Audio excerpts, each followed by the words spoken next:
Madam Chair, this is Lena. I have joined by Zoom.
Madam Chair, this is Lena. I cannot hear you online. I don't know if others can. There's no sound. If you can hear me. There we go. I hear Lindsay. Thank you, Supervisor Fowler. I will say that again. If you're here to make a comment during the call to the public part of our meeting, you can come on up to the podium and we'll allow 3 minutes if you state your name and address for our minutes. Several people I know are here for the public hearing items, number 24 and 25. We will have a comment period specifically for those two public hearing items. So if you have comments regarding those, if you can just wait till we get to those items, you'll do your comments at that time. We have comment cards on the table if you'd like to make a comment also for the public hearing items. All of the ones that I have in my hand now are specifically for the community development public hearing item. So if there's anyone here that would like to just make a comment during call to the public, you can go ahead and do so now if you're here in the room. Or if you've joined us virtually, you can hit the raise hand icon that will appear if you hover towards the bottom of your screen. It looks like a hand. If you click on that, that will raise your hand and notify us you would like to make a comment right now during call to the public. Or if you've joined, we have several people have joined via telephone. You can hit *9 and that will raise your hand and notify us that you would like to make a comment during call to the public. Again, if you have a comment regarding the public hearing item, you can wait till we get to that public hearing item. We will have comments and take comments at that time specific to that item. Thank you, Lindsay. So we are now opening the public hearing. Public comments, I'm sorry.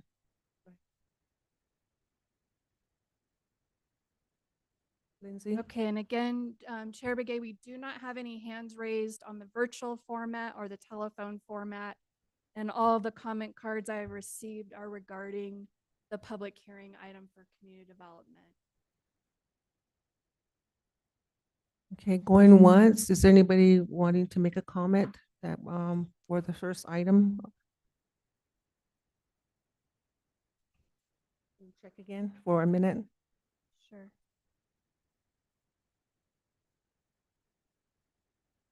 And we have no hands raised, Chair Begay. Thank you. Okay, thank you for being here this evening again. But we'll go ahead and go into our agenda item proclamation. We have one proclamation, well, actually two. Okay, so considering possible action to approve a proclamation recognizing August 24 as Child Support Awareness Month.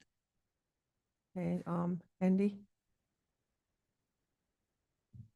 Thank you, Madam Chair. We have Wendy Roberts here to read the proclamation this evening. So thank you so much, Wendy.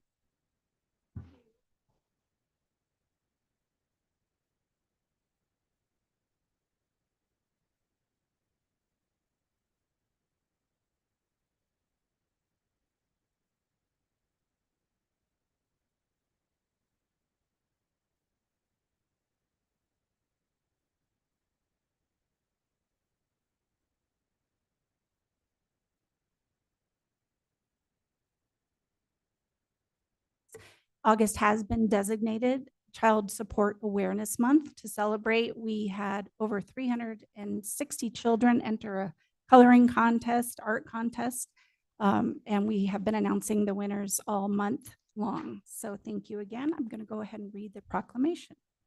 Whereas Coconino County joins the Arizona Department of Economic Security Division of Child Support Services in recognizing August as Child Support Awareness Month, and reaffirms its commitment to strengthening families by providing child support services to improve the economic stability and well-being of children. And whereas Coconino County will always be committed advocates for our children whose safety and security remains top of mind, and whereas a child who receives emotional and financial support is more likely to feel safe and secure and is better equipped with the courage to be their very best in life. And whereas Coconino County is committed to putting children first and to humbly serving residents with excellence, respect, integrity, kindness, and whereas Coconino County advocates for parenting responsibilities because parents and children benefit both when both are engaged with their child at every stage, regardless of marital status. And whereas strengthening individuals and families with an emphasis on fiscal responsibility promotes the safety and well-being of children, provides stability, improves the lives of children, and provides opportunities for families to be able to enhance their children's future. And whereas Child Support Awareness Month values parents' involvement in their child's lives and who make regular child support payments to safeguard their children's future. Now, therefore, it be resolved, Coconino County Board of Supervisors proclaims this month of August as 2024 Child Support Awareness Month. Thank you very much. Any questions for me? Thank you, Wendy, for reading the proclamation. I just want to say that at this time, I would like to have the make a motion. May I have a motion to approve the proclamation recognizing August 24 as Child Support Awareness Month? Motion made by Supervisor Horstman. Is there a second? Second. Second by Supervisor Vasquez. All in favor, say aye. Aye. Aye. Oppose? Abstain? Motion passes. At this time, I would like to have the supervisors to make comments at this time. Supervisor Horstman? Yes, and thank you, Wendy, for being here and for reading the proclamation. Absolutely. Here in Coconino County, we do put children first. And the best way to put children first is through parent involvement, and not only parenting, working with parents to further the development of their children and the happiness and well-being of their children, which obviously it includes financial responsibility, and we certainly encourage that. So we really appreciate designating August as Child Support Awareness Month. We appreciate you being here on behalf of the children in our community. So thank you. Thank you. Thank you, Supervisor Horstman. Supervisor Vasquez? Yes, again, thank you for being here for this resolution. So important that we support our children in our county. And so thank you and all the staff that have brought that to us. Thank you. Thank you. Thank you, Supervisor Vasquez. Supervisor Fowler? Thank you, Madam Chair. Thank you so much for this proclamation. You know, the more involved the parents are in their children's lives, just not financially, but physically, and with all the teachings that were given to them and have them delivered to their children, it makes it a more well-rounded child. So really appreciate this resolution. Thank you, or proclamation. Thank you. Thank you. Thank you, Supervisor Fowler. Supervisor Hess? Yes, thank you, Madam Chair. Thank you for all the work you do. It's not an easy job, and it's sometimes you have to deal with the opposite side of not paying. I agree. It's all about parents being involved in one way, shape, or another, and it does really help to make sure they feel safeguarded, and that's huge. And I really appreciate you putting that in the proclamation because it's so true. Thank you. Thank you. Thank you, Supervisor Hess. I totally agree with all what my colleagues have brought to the table here, and it is very important that we're there for our children and our grandchildren. And unfortunately, we have a lot of kids out there that don't have their both parents in their homes, and also the child support services needs to be really made to where it's in favor of the children out there, so that they're well-rounded and they get the things that they need, food, shelter, clothing, whatever it may be for the children. So I just want to say thank you so much for bringing this proclamation this evening, Wendy. Thank you. Thank you for your support.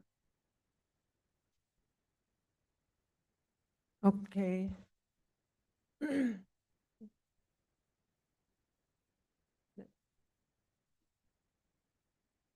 Okay.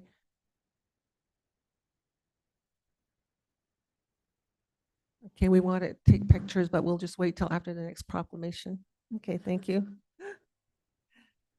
Okay, moving on. We're now at the second part of the second proclamation is consideration possible action to approve a proclamation for Navajo Code Talkers Day.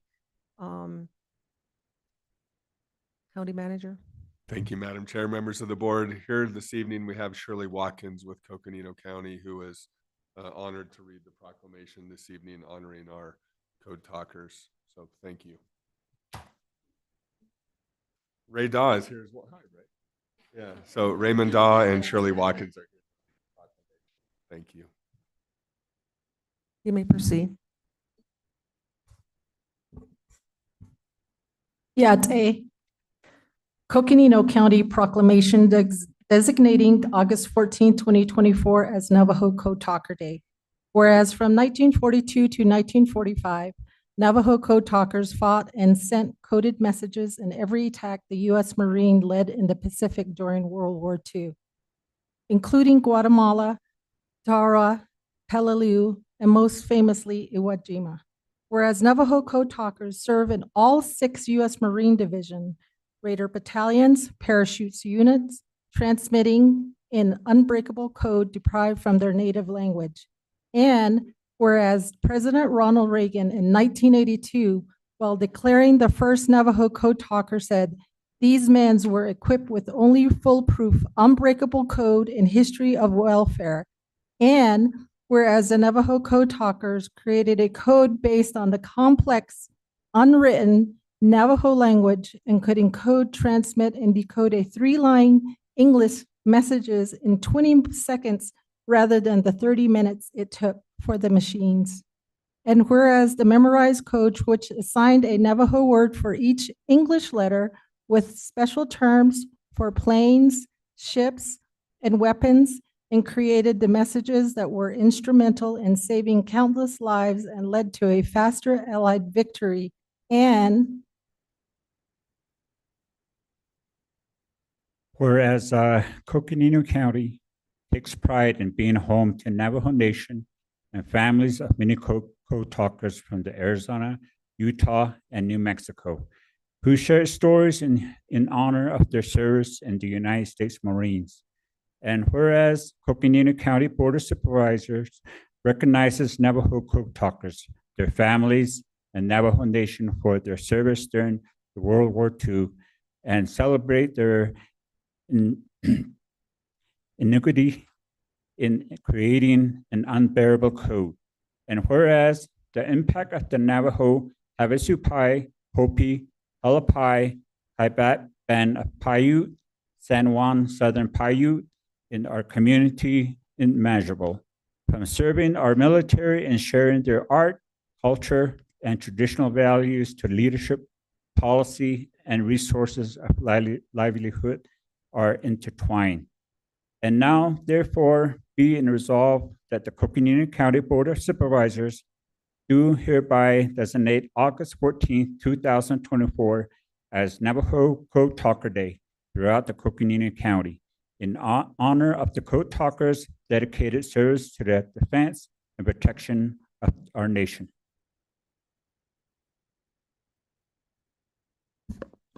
Thank you, Shirley, and thank you also for you both bringing this proclamation. It's a very important proclamation. So may I have a motion to approve the proclamation recognized by the Navajo Code Talkers Day? I move that Oh, we, Lena, I'm sorry, Lena. I move that we approve this proclamation as Okay, read. motion made by Supervisor Fowler, I'll second. second by Supervisor Hess. All in favor, say aye. Aye.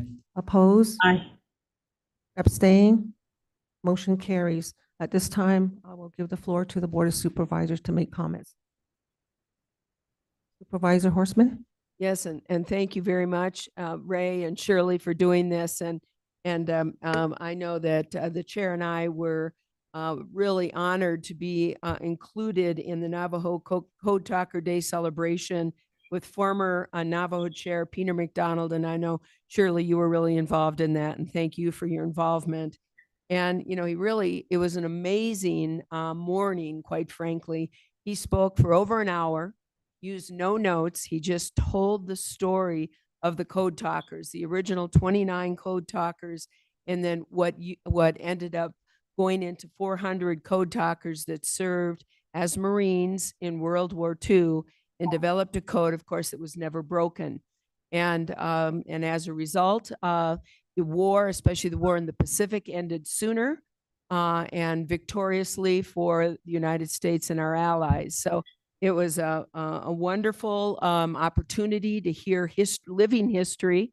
There are only 3 living remaining code talkers alive today to carry this story forward. And as I said, it was a true honor to be there and to hear from former Chair Peter McDonald on the story. So I'm very glad that we're honoring them through this proclamation, and very proud as a member of the Board of Supervisors to support it. So thank you. Thank you, Supervisor Horstman. Any other comments? Supervisor Vasquez? Yes. First off, thank you for reading the proclamation. It's always rough getting up there and reading it, but we appreciate you doing so. And I also had the honor of attending the Code Talker event with my colleague Adam Hess as well. So there was 4 of us there, and I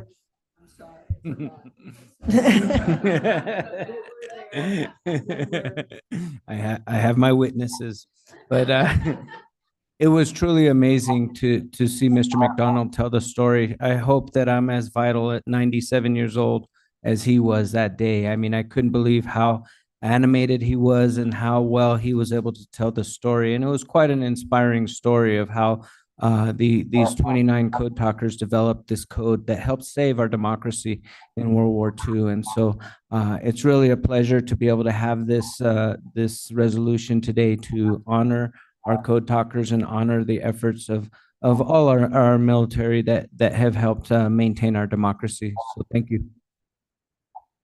Thank you, Supervisor Vasquez. Supervisor Fowler? Thank you. Yeah, quite a John gon hit in not to a nihita wasn't go hot echo na naha sad elia go hot echo by the by Henson. So today, our language, we always say our language is sacred, and it truly is. It won a war, and our people, as I am fluent in my own language today. Language really describes, really, if you know your language, you are really know what's going on within the society. It really tells you where you are, and it's very descriptive, and that's how the Navajo language was used. And my uncle was a code talker. My uncles were, one was a parachuter and another one was up in the front lines. They never talked about the being on the ground. It was forbidden for us to even talk about the war. It was something that was not good to talk about. If we asked questions, they would get after us for it. So that's how the code talkers, that's how they were. And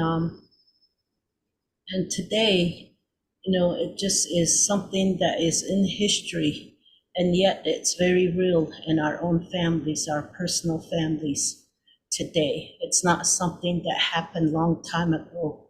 It is right here in front of us.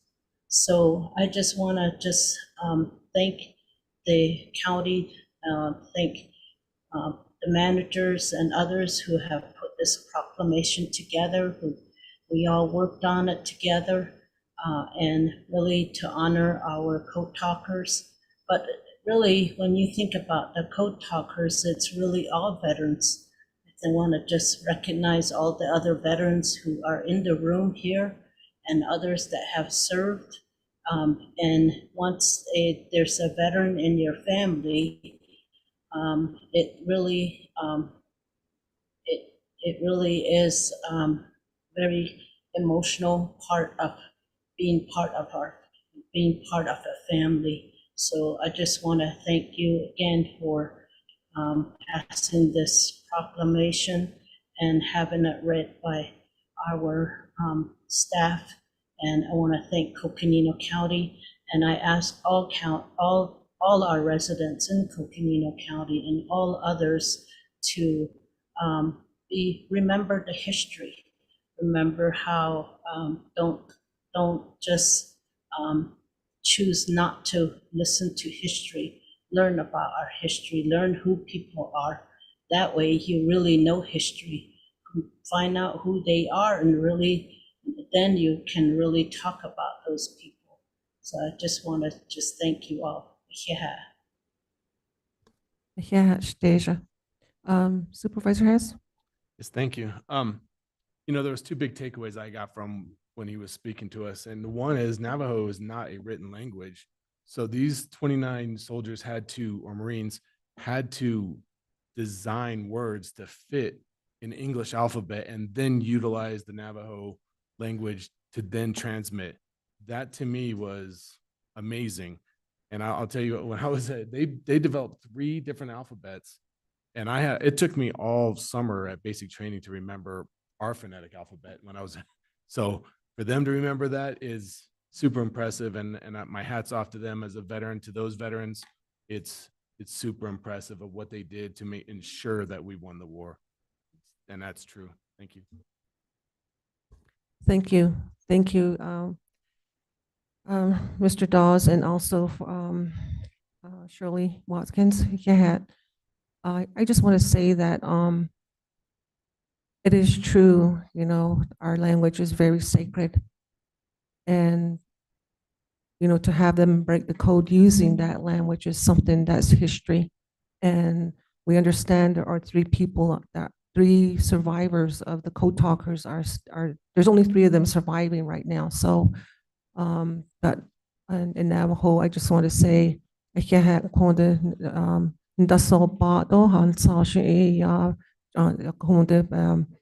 touching niche and dahis na and the hashit on niche and dahi na shilana dahi so konde dishi the whole just a hipa heta needs and konde a ni zaden linigi kon jonago ya be hals so shi ya be osban leslie kodishi the ya konde do hatke ko konde in na atil kon hen kidini do what has seen lindo. I also want to thank all my colleagues here for making comments to this, and we all do cherish, you know, any veteran, whether they be in any department of the services. You know, I think it does, you know, it does make you think a lot. Sometimes you can't sleep. You're thinking that your loved one is overseas. What are they doing? Where are they at? You know, what are they faced with? You know, things like that. So we all have that one person within our families. So thank you so much for my colleagues for speaking on behalf of this proclamation. Thank you so much. Yeah,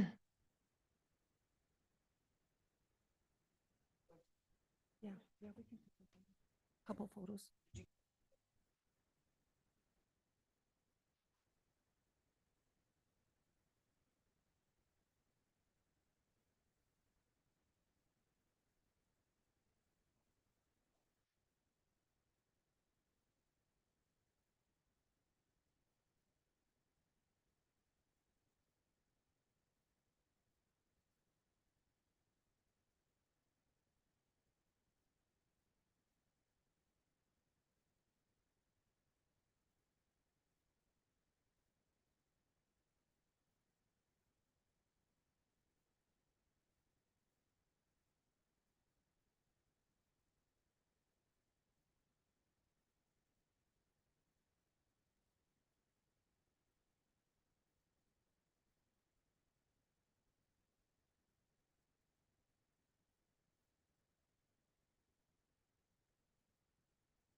Okay, we're going to go ahead and proceed with the consent agenda. All matters under consent agenda are considered to be routine and will be enacted by a single motion. Are there any items that the board members want to consider separately? If I may, Madam Chair, Go ahead, Supervisor Horseman. I would like to remove item number 12, 19, 20, and 21 from the consent agenda for individual discussion and voting. Thank you. So we're going to be approving items number 3, 4, 5, 6, 7, 8, Madam Chair, 9, 10, 11, 13, 14, 15, 16, and 17, and 18. Madam Chair, Yes, go ahead. yes. I'd like to remove number 4. So that's -4 then. Okay. Is there a motion at this time? I may. I move we accept the consent agenda, items 3 through 21, removing, however, item 4, 12, 19, 20, and 21. Is there a second? Second. Second by Supervisor Vasquez, and a motion was made by Supervisor Horseman. Okay, going back to item number 4. Vote. Oh, I'm sorry. So we're going to vote here. Okay, all in favor, say aye. Aye. Aye. Aye. Oppose? Abstain? Motion carries. Now we're back to item number 4. Thank you, Madam Chair. I like to just, this is really for educational purposes. This is always on our agenda, these warrants.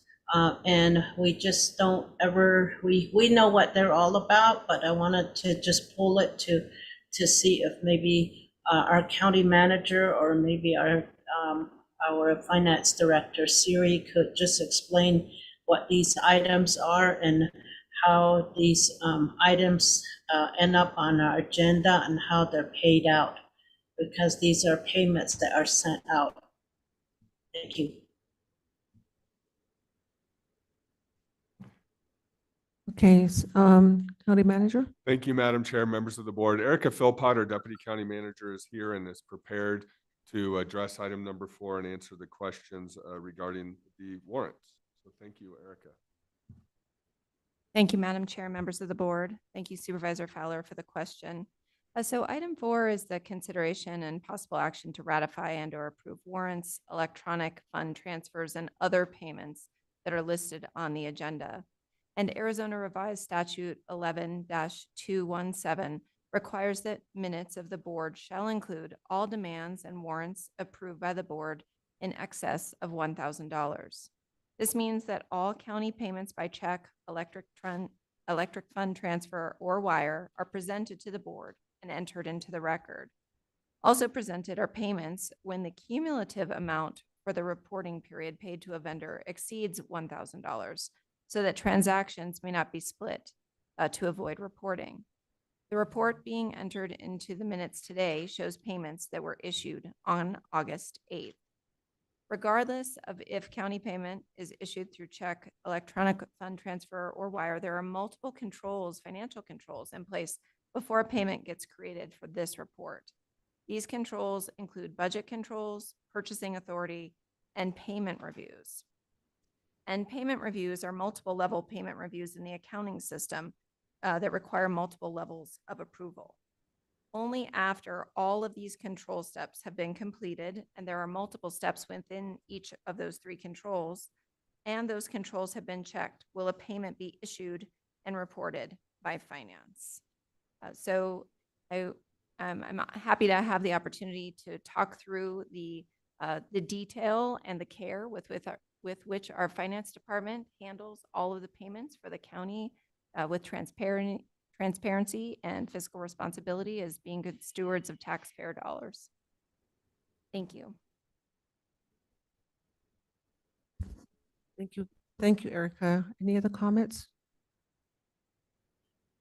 Thank you, Madam Chair. Thank you, Erica, for informing us on how these end up on our agenda. They're on our agenda every board meeting, and it's just payments that are sent out that are required. We do have a process. We have policies in place, and according to our state statute as well. So I just wanted to pull it just to have it for informational purposes. So I appreciate Erica, County Manager, for informing us how that process works. Thank you so much. Thank you, Supervisor Fowler. If there's no other comments with that, Madam Chair, I move that we approve item number 4. So that's your motion. Yes. Is there a second? I'll second. Okay, Supervisor Hess, motion made by Supervisor Fowler. All in favor, say aye. Aye. Aye. Oppose? Abstain? Motion carries. Next item is number 12. If I may, Madam Chair? Go Um, ahead. This is a consideration and possible action to approve an additional fiscal year 2024 carryover for Public Works capital improvement programs, ongoing construction projects, and approving fiscal year 2025 budget adjustment in the amount of $843,260.47. And I'm really glad to see that Christopher is here, can give us some background and why are we doing this? What's the reason for this?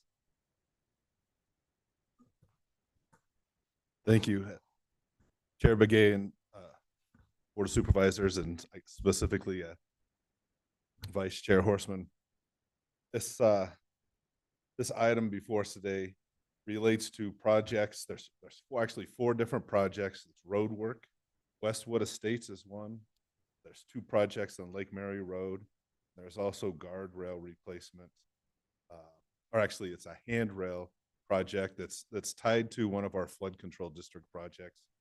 And anywhere that the flood control project overlapped a roadway, we tried to pay for it with transportation dollars to help relieve some of the stress. I think it's important also to note that these projects are all part of the fiscal year 25 approved budget. And so there's been some concern that are we racing towards our expenditure limit even this year? And this is a little bit of an increase, but we work with Siri and the finance team to make sure it's not. So our expenditure limit is still an issue, and we're still operating under that limit. And these types of projects, though, are somewhat in jeopardy for the future with our expenditure limit. And it's going to a vote, as we all know, this fall. And if it passes, it allows us to continue to do these types of projects.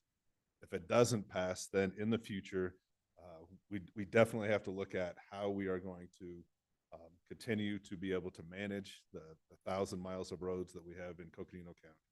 And so these projects, we didn't expect to have to carry this much over. That's why there's a budget adjustment related to it. But our construction season spans the fiscal year, the end of one and the beginning of the other. And so we do the best we can to estimate the cost, but at times we fall short of that. So if I may, Madam Chair? Go ahead. So as I understand, these are revenues already in the account of the county for us to be able to spend in the manner that they were intended to be spent, and that was for road improvements. Is that correct? Yes, ma'am. Chair Begay and Vice Chair Horseman, the transportation fund, just funded by the highway user revenues, and our road maintenance sales tax are all dedicated to roads. And we take no general fund money to manage our transportation infrastructure. So we are carrying a fund balance, and we're able to cover these increases in costs in our fund balance. Any other board members that would like to make a comment to this item? Then if that's the case, Madam Chair, I would make a motion to approve item number 12 as set forth in the agenda. Motion made by Supervisor Horseman. Is there a second? Second. Second by Supervisor Vasquez. All in favor, say aye. Aye. Aye. Aye. Oppose? Abstain? Motion carries. Next item on the agenda is item number 19 that was pulled. Go ahead.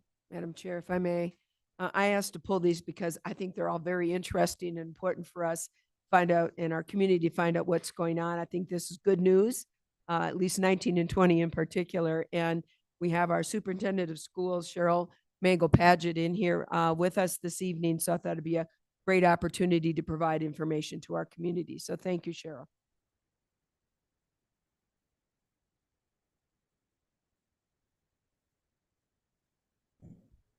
Madam Chair, I cannot hear. Okay, All right, technical difficulties. can you hear now? Can you hear now, Lena? Thank you. Yes, I can. Thank you.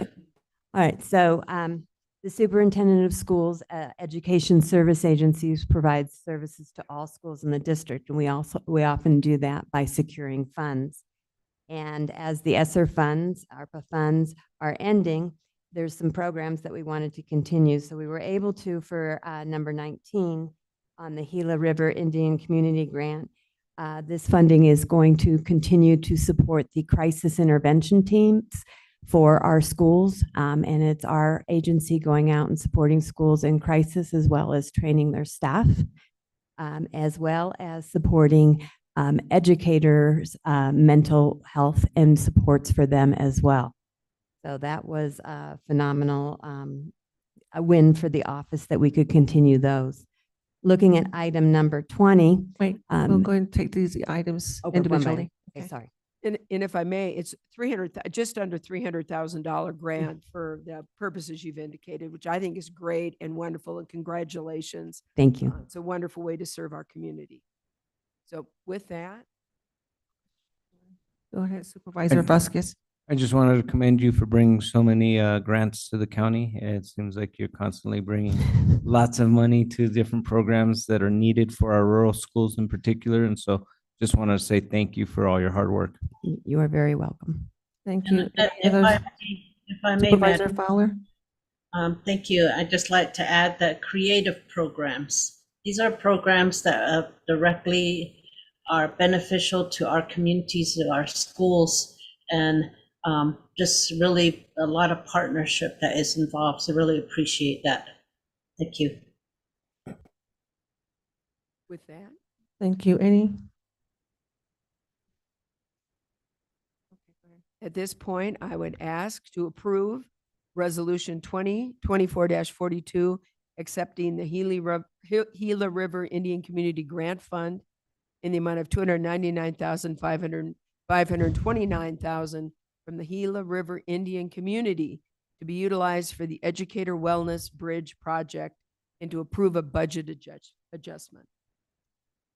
Okay, I think that's $299,529. Okay, there's motion. Is there a second? Second. Second by Supervisor Vasquez. All in favor, say aye. Aye. Oppose? Aye. Abstain? Motion carries. Item number 20. Yes, item number 20 was a part of a grant that we secured for teacherage, which is workforce housing. And Page Unified had received an original award of $400,000 and had purchased property to renovate.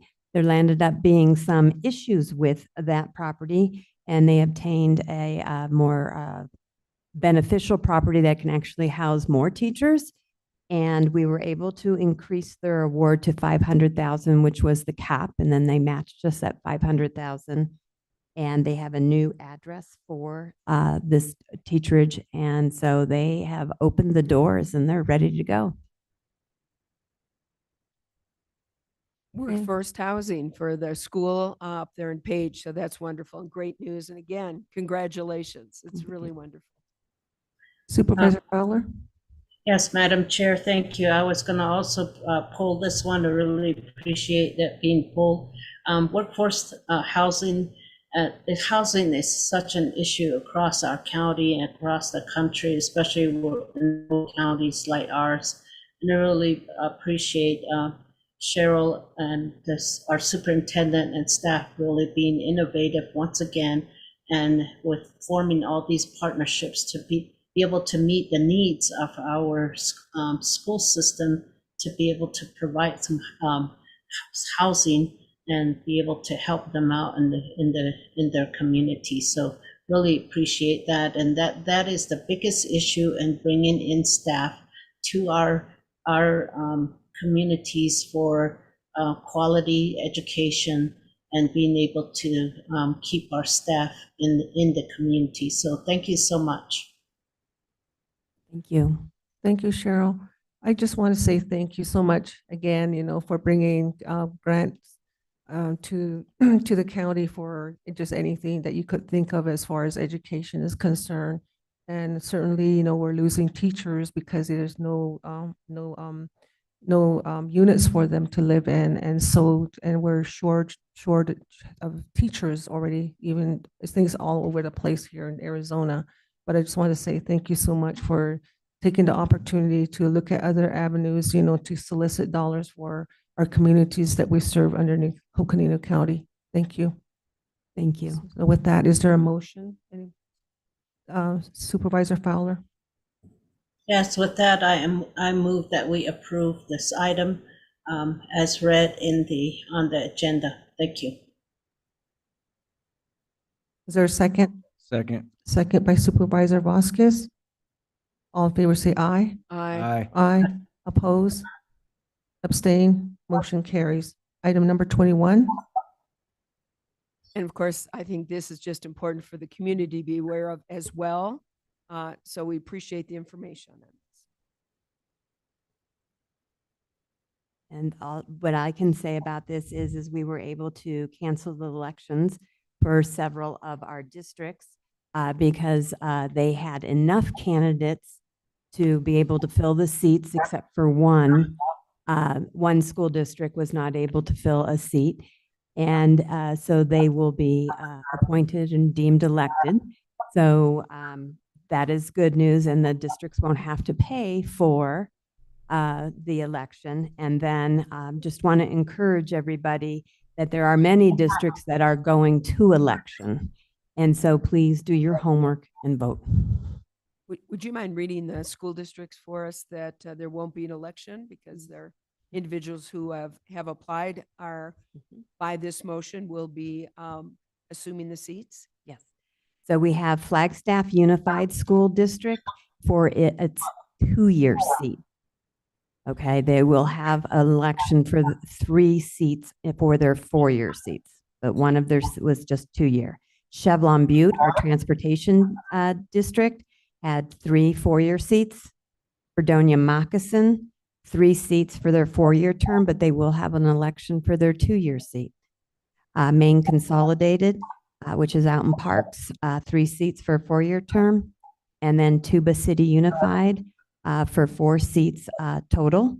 1 is a 2-year term and 3 are the 4-year terms. And then all of our vocational district called Caveat, which is Flagstaff, Fredonia, Williams, and Grand Canyon.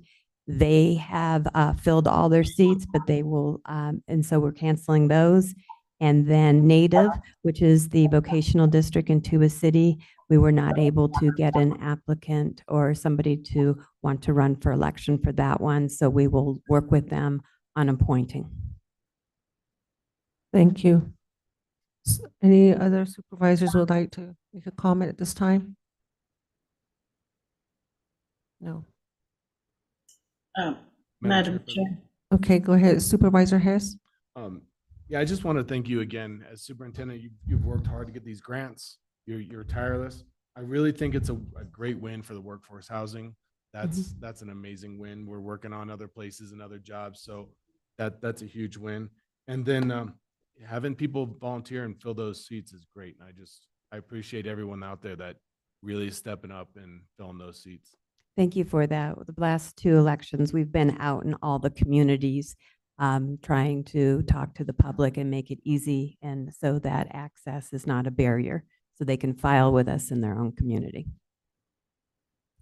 Thank you, Cheryl. Any Supervisor Fowler, you have anything to say, comment? Thank you. We've been, I know that all the Board of Supervisors have been, I know we've been out trying to solicit candidates for school boards, and it's so important, not just school boards, but we also have vacancies in our own board and commissions. and it's very difficult to be able to find volunteers. So I would ask that if you would like to volunteer in any way to with the county or the school districts, please contact Cheryl or our county manager to be able to give you direction on how to volunteer. Thank you. Thank you, Supervisor Fowler. Go ahead. Supervisor Horstman? First and foremost, our school board members, man, they are absolutely on the front lines of our democracy. And so important, not only for our communities, but for public education. So a big thank you to everyone who put their name in. They thought they were running and going to have to run an election, but because there weren't enough candidates, they are deemed elected and will be at least pursuant to our vote. So with that, I would ask to accept and approve number 29 on our agenda as read.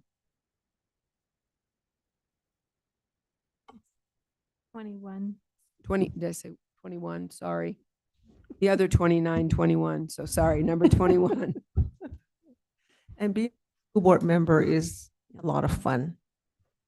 Okay, so there's a Supervisor Horstman. Is there a second? I'll second. Second by Supervisor Hess. All in favor say aye. Aye. Aye. Opposed? Aye.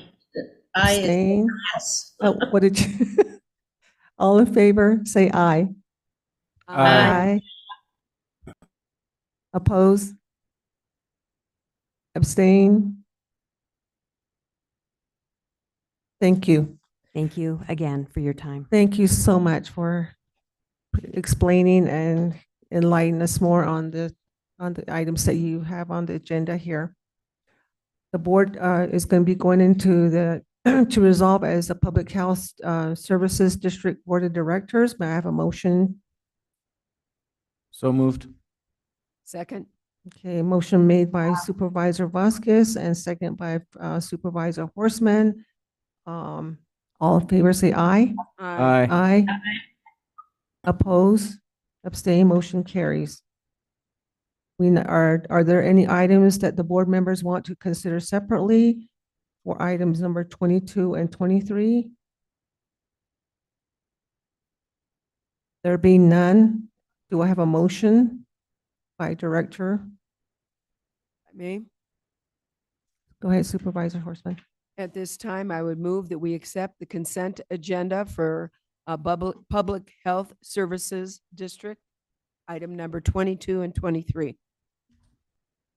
Second. Second by, motion made by Supervisor Horstman, second by Supervisor Vasquez. All in favor say aye. Aye. Aye. Oppose? Abstain? Motion carries. The board will now resolve back to the Board of Supervisors. May I have a motion to resolve as such? So moved. Second. Supervisor Vasquez. Second by Supervisor Hess. Oh, Fowler. Okay, motion made by Supervisor Vasquez, second by Director Fowler. Those in favor say aye. Aye. Aye. Oppose? Abstain? Motion carries. We're now at the public hearing. Public hearing, discussion, consideration, possible action to adopt resolution 2024 4-41, initiating a schedule to recover fees for a memorial recognition program provided by the Parks and Recreation Department. Could I have Cynthia Nemeth do the presentation?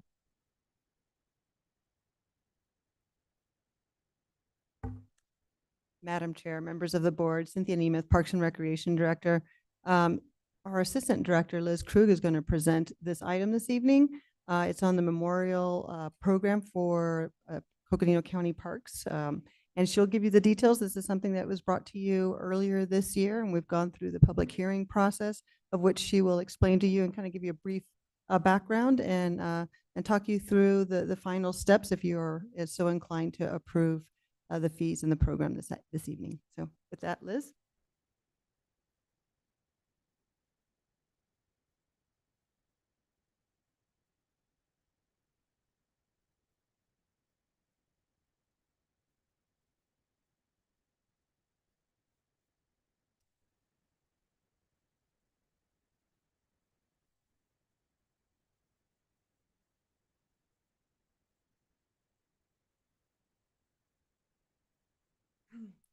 Good evening, Chair and members of the board. My name is Liz Krug, and I'm the Assistant Director with Coconino County Parks and Recreation. And today I will be discussing the department's Memorial Recognition Program, proposed fees, public hearing, and resolution. And so today I will give a brief background and program purpose. I'll review the process and the posted fee schedule and how we determine that fee schedule, and then the recommendation, and then at the end I will have time for questions. So briefly, this department was approached with the request for a memorial, and it is industry best practices to manage memorial requests with a program that is structured, fair, and consistent, and honors individual requests, yet considers the scope of it, the cost to the county for the purchases, the management, the operations, and the maintenance. Now, many departments we studied do offer memorial bench programs, and they seem to be popular, so popular that some have stopped their programs because they reach capacity. And without a structured program, we could see a myriad of requests for things like tree plantings, gardens, structures, and other concepts. And all of these could challenge the department in offering, maintaining, and sustaining the memorials. So a structured program and policy really provides that objective decision-making tool to the department and is fair and consistent to people. And so today, the department is recommending approval of the Memorial Recognition Program fees and resolution. And however, should the board choose not to approve the recommended fees and resolution, that would leave the department without a structured program in place and present the challenges as I've mentioned. And therefore, the department would recommend that the Board of Supervisors adopt a non-memorial policy in public places. So as I mentioned, occasionally we get these memorial requests, and these would be on county-owned and county-managed parks and natural areas that really balance that public and private nature of memorials in a park setting. And we want this to be a success, so we looked at something that would last 10 years, and a person who would have one of these memorials would even be offered the first right of refusal to extend that should they wish. We want the program to be responsive to donor needs while taking into consideration the department's mission and operations. And that also enhances the park or natural area. And then also to clarify that this program does not address the naming of park facilities or features. So in terms of reviewing the process, in January, department staff presented to the Parks and Recreation Commission, and they did recommend approval. February 6th, department staff presented to the Board of Supervisors. Draft fees were posted online between May 1st and June 29th. And the draft fees were published August 1st in the newspaper. And in terms of the posted fee schedule, so in the February 6th presentation to the Board of Supervisors, this was the fee schedule that was presented to you. However, following the February 6th presentation, Parks and Recreation staff in the county attorney's office met and discussed the fees that were presented. It was determined that the cost recovery should be factored for 100%, not 125%, as was presented to the supervisors at that time. And that also, it was determined that the fees should be posted as a not to exceed amount, whereas in the February presentation, they were presented as the minimum and maximum, as you see here. So this next chart represents the posted fee schedule, which reflects the discussion and in fact is a lesser amount than was presented to you in February. So the program, so the department determined this fee schedule based on various items, including the department's cost recovery policy that the Board of Supervisors has adopted, and that 10-year timeframe that I talked about of the materials which we estimate for longevity. Now, the reason why we're looking at a not to exceed amount is because we anticipate the costs of materials may change over time. That's why we presented a range of fees, and ultimately we posted a not to exceed amount. So for example, the cost of a bench today might be different 5 years from now. It also, these fees reflect that there are site-dependent costs. A memorial placed in one area may be more expensive to install and place than in another area for a variety of reasons, terrain, factor to get to it. So that is the posted fee schedule. And this slide just really gets to, again, how we determined that fee schedule. And you'll notice that we factored in that 10-year timeframe for all the things I just mentioned, including the recovery by the individual and that there are site-dependent costs. And I just wanted to also acknowledge that previously this board inquired what might happen if a person could not afford this program. If a person is not able to pay outright for this program, there are a number of things that they could do. For example, first, they themselves could fundraise or crowdsource for the funds. Second, they could reach out to the Friends of Coconino County Parks for a request. At this time, the Friends group has indicated that this program is of a highly individualized benefit, and the Friends group is exploring funding of projects that are of a more communal benefit. And finally, the department could look at a payment plan option. Our department reached out to our finance department and confirmed that is something that we could do. And so at this time, we are recommending approval of resolution 2024-41. The resolution attachment that you have lists the Memorial Recognition Program fees, and it also includes all the department's previously approved fees.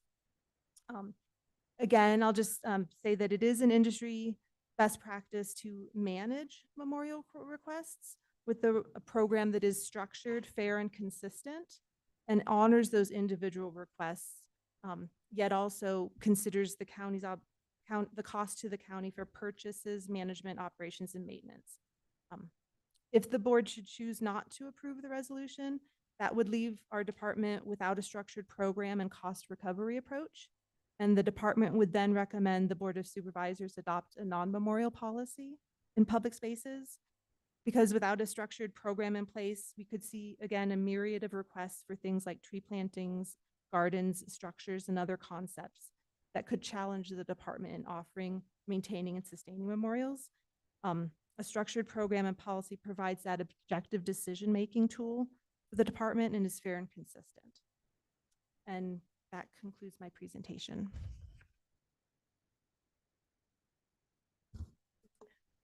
Cynthia, do you want to add anything? No? Okay. County Manager, anything? Thank you, Chair Begay, members of the board. This was something that was brought to you some time ago as a work session to talk about the memorial program. There are times when we as staff get requests to provide memorials for to honor those that are no longer with us. And so this is a program that would allow for us to have a standardized process to be able to do that in those circumstances. So thank you. Thank you, County Manager. Any board members that have a comment or any questions here?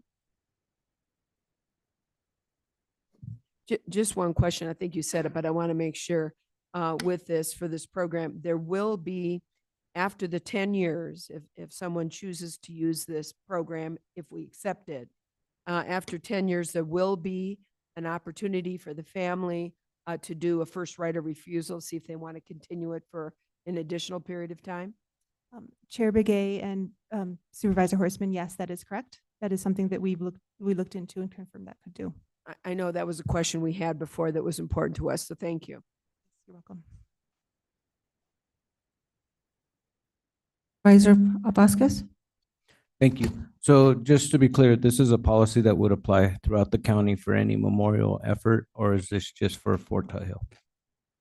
Chair Begay, Supervisor Vasquez, it would apply to county-owned and county-maintained parks and natural areas, which includes Fort Hill. Thank you.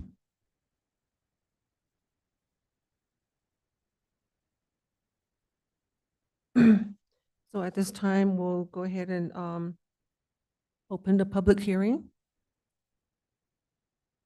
The public hearing is now open. We will now take comments. When you are called on to speak, announce your name and place of residence.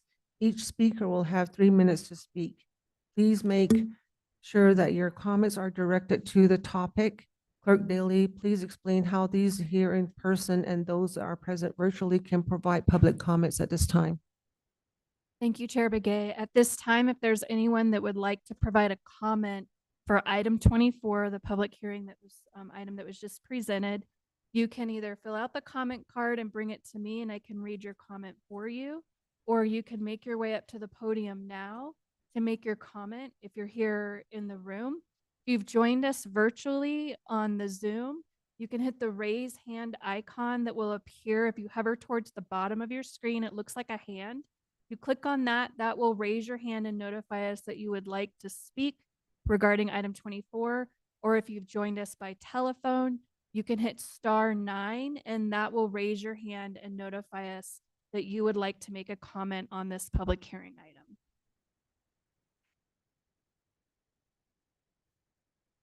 And at this time, Chair Begay, we do not have any comment cards pertaining to this public hearing item. And we do not have any hands raised on the virtual or telephone format. Thank you, Lindsay. We'll just wait for another minute. Okay.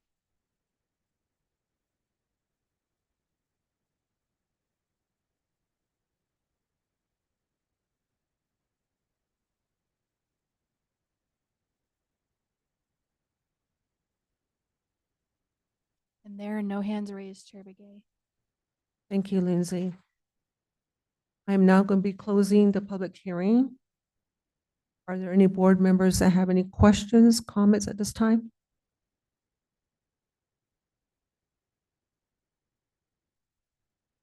Okay, I guess we'll go ahead and ask for a motion at this time. Thank you. Madam Supervisor Fowler, do you want to make a comment? Yes, I just want to appreciate the staff going back and doing some homework and bringing this proposal back. And to be able to meet our residents to some of their wishes that they may want to recognize their loved ones. You know, it's really good to have a pathway and a process as to how it can be done. Sometimes if we don't have something in place, then it just creates confusion. And then we have to, staff has to struggle on how it can be, the request can be accommodated. So I just want to appreciate them putting this policy together, this program together, to be able to help our residents who want to do this recognitions. So I just want to thank Liz and Cynthia and staff for putting this together, and our county managers. Thank you.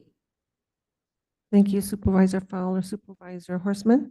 Yes, and I agree, and thank you. You know, we did have a long discussion at one of our board meetings on exactly this, and it is something that's come up within our community. Folks that within our community would like to use a memorial recognition program, and as you say, our parks and some of our public spaces. And a structured program is really the only fair way to get this done.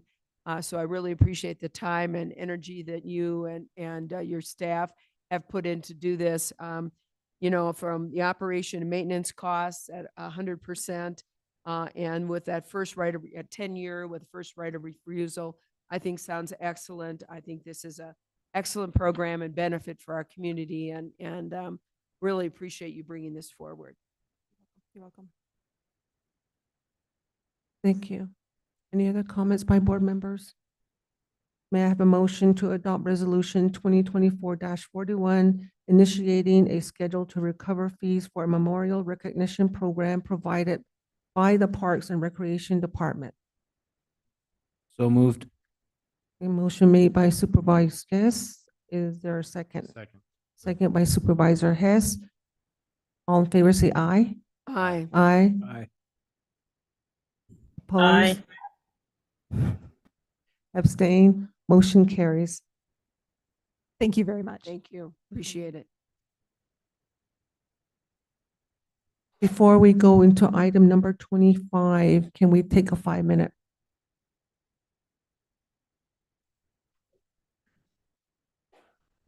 No, Madam Chair, you can't. I'm just kidding.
Number 25, public hearing, consideration of and possible action on an appeal of the Planning and Zoning Commission's action to deny CUP 24 09 a conditional use permit for a campground in the G, which is the general 10-acre minimum zone on a 10.03 acre parcel in Red Lake. And number 2, resolution 20-24-36 upholding the denial of the CUP 24-9. The property is located at 1673 East Spring Valley Road and is further identified as parcel number 202-64-001E. The applicant is Zachary Minnick of Williams Community Development.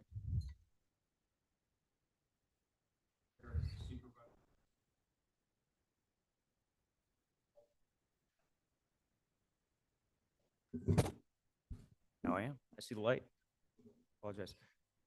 Good evening. Thank you, Madam Chair, Supervisors. Again, I'm Jess McNeely with Community Development Department staff. And thank you for the intro, Chair Begay. This request is Minish Campground Appeal, CUP Appeal 24001. And as stated, our applicant, property owners, Zach Minich. Site is located on Spring Valley Road in Red Lake. That's the Red Lake community, which does have an area plan. It's a 10.03 acre site within the general 10-acre minimum residential zoning district. And the request is an appeal of the Planning and Zoning Commission's denial of CUP 2409. That was for a campground conditional use permit. Madam Chair, Supervisors, this is a zoning map to orient you to this area in the general Red Lake area. You see the subject property highlighted there with an arrow. You can get a cursor to work here. And you see the location of Spring Valley Road coming off of Highway 64. And of course, we're just a little bit north of the city of Williams. You can tell from the zoning map that all the surrounding properties immediately surrounding the subject property are also zoned G, general residential zone, 10-acre minimum. You do see some of the yellow, smaller lots not too far away. Those are AR, agricultural residential zone properties that are a smaller lot size than the 10-acre minimum.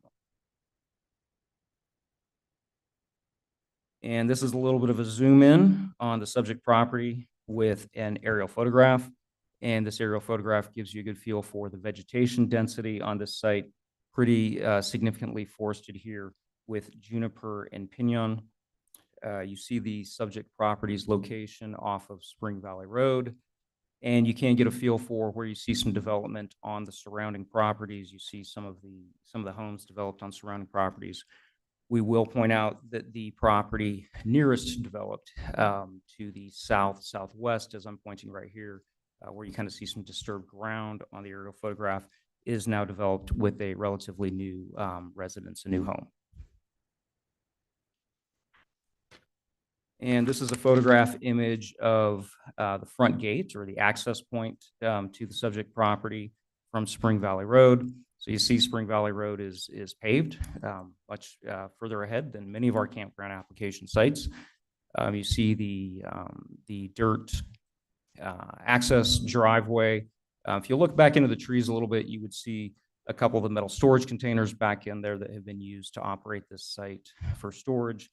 And this image really does give you a pretty good feel for the slope of the site, the vegetation. You see the thickness of the vegetation on the site, primarily juniper with some pinyon. And you see off to the left-hand side of this image, pretty significant hill. This site is significantly sloped. It actually has over 100 feet of elevation change from the low point here at the road to the high point on the property, kind of to the northwest. When we review the background of this case, it did start off as a code enforcement case. It was generated from a neighbor complaint. So in August of last year, this site was noticed for operation of a campground without the required approved conditional use permit for a campground in the G zone. The applicant then held a pre-application meeting as required with our staff that same month. Tents and buildings on the site, and the images you see here on the left-hand side, you see a existing tent platform. In the middle, you see an existing yurt type tent that's been developed on the site. To the right, the upper image shows some the public commercial bathrooms, restrooms, showers for this site, and you see a covered yoga deck as well. Those buildings were built without permits. If it was possible for a CUP to be approved on this site, these buildings, these structures would be required to come back retroactively and be permitted to commercial building standards as required by county building code. So in this kind of case, staff tries to be helpful. We really work with our fellow community members, and we did not require removal of the unpermitted structures for the applicant to go through this process. We're trying to be helpful in the process when there is somewhat of an opportunity for the site to retroactively meet requirements, meet building code, and get permits. So again, unpermitted structures, if it was possible for the CUP to be approved, it would require commercial building permits to move forward for a commercial operation. So the proposed operation of this site, pretty simple, 6 tents on the site, a mixture of tent types, 1 single family dwelling, a home that's currently under construction with permits on the site. And you saw in the previous images, covered yoga deck, communal restrooms and showers, and the 20-foot metal storage containers for storage of materials. The proposed operations would have the owners living on the site to manage the site, be limited to 12 guests in the guest tents. They've got planned quiet hours as part of their neighborhood compatibility plan. Wastewater would be a combination of septic and composting toilets. And APS does serve this property, so it does have power, meaning it wouldn't have a requirement for generators.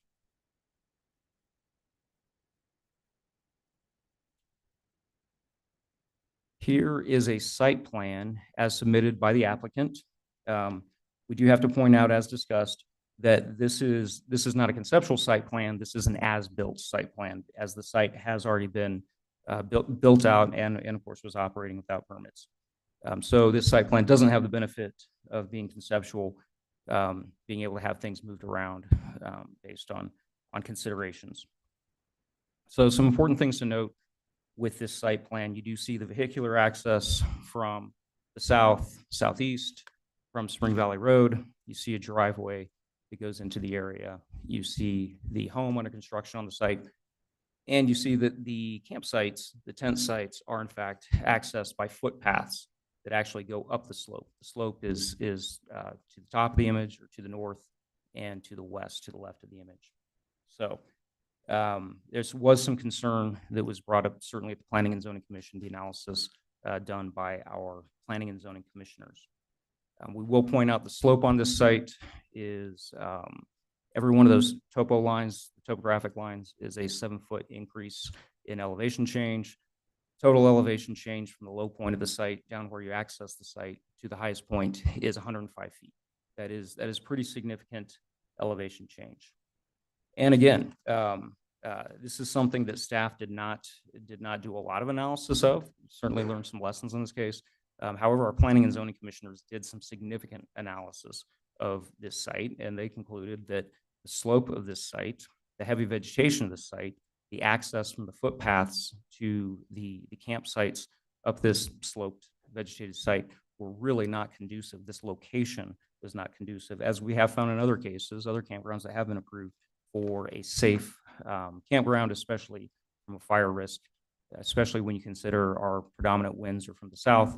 So any fire that could possibly take place on this site could spread up this hill very quickly, as fire does like to go uphill, and it moves quickly with the wind.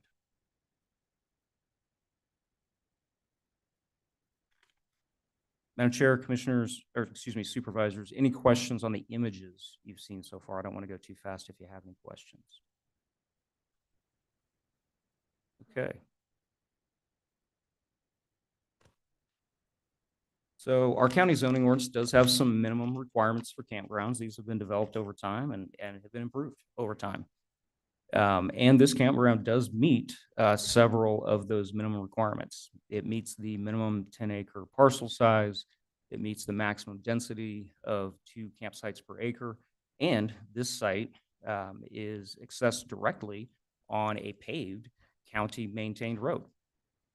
That alone, on paper, as verbalized by the planning and zoning commissioners, and certainly verbalized by staff or recognized by staff, puts this site ahead of many of our campground application sites, because many of our campground application sites are on private easement roads that are unpaved, not maintained by the county, and it has been on the campground applicant, the operator, to improve often significant distances, upwards of miles of road at their expense, private road over private easements, over private property, to get to their campsite location. So that was one of the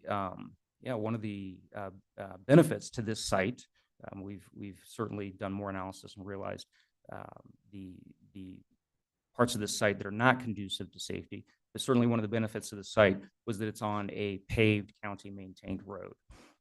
That in and of itself certainly made it sound good on paper. And as one of our commissioners stated in the Planning and Zoning Commission hearing, good on paper's flat. And when you look at the 3-dimensionality of the site and the vegetation of the site, it's not as safe. The key item on here that we have to bring up is the zoning ordinance does require that a commercial campground location either be within a fire district. This is not within a fire district. Most of our fire districts in our county are pretty Flagstaff centric or closer around the Flagstaff regional plan area, actually.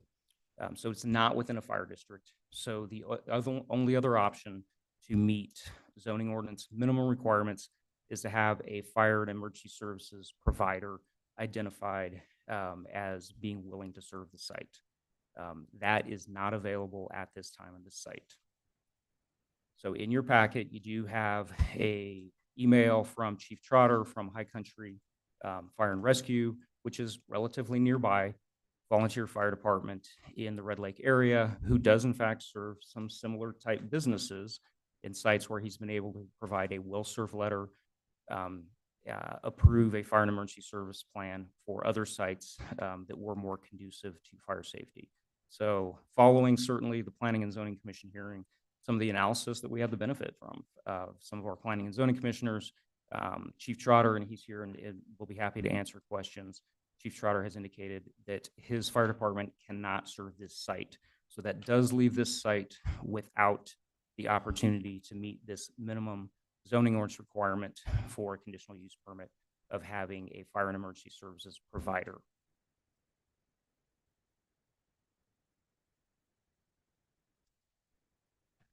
We did want to take you through some analysis with the zoning ordinance on what the purpose statements are relevant to this case. Of course, the zoning ordinance is ordinance. It's not just policy. And these purpose statements really help guide several functions of the zoning ordinance. The first one we'd like to point out is the purpose of the G general zone. And straight out of the code, I realize this is hard to read on the screen, but I'll try to give you a little bit of time to do so. It's a residential land use zone. It's intended to accommodate rural lifestyle with a range of densities from a minimum of 10 upwards of 40-acre ranchettes and agricultural land uses related to rural living. Only those uses are permitted that are complementary and compatible with a rural environment. When we look at the conditional use permit purpose statement within our zoning ordinance, they are to give use regulations the flexibility necessary to achieve the objectives of the code. In certain zones, conditional uses are permitted, subject to the granting of a conditional use permit.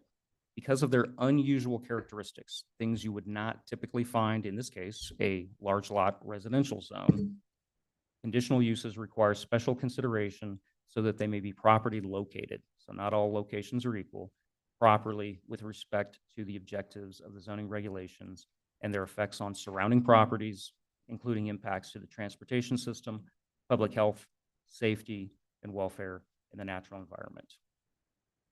Planning and Zoning Commission is empowered to grant and deny applications for conditional use permits, to impose reasonable conditions, and of course, this is all subject to the right of appeal to the Board of Supervisors here with you this evening.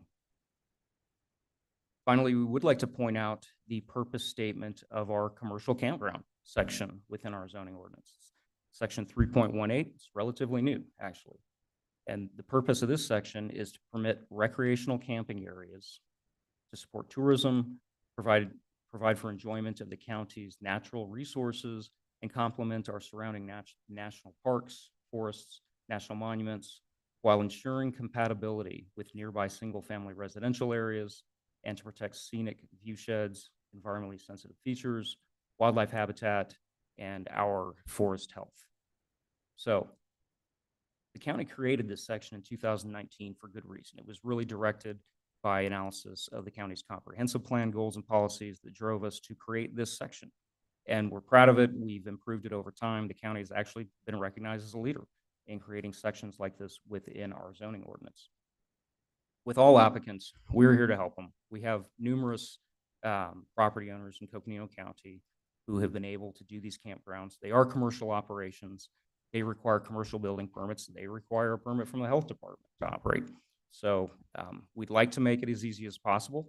They're tents, you know, it's not building a multi-story commercial hotel. However, it's not as easy as many would think.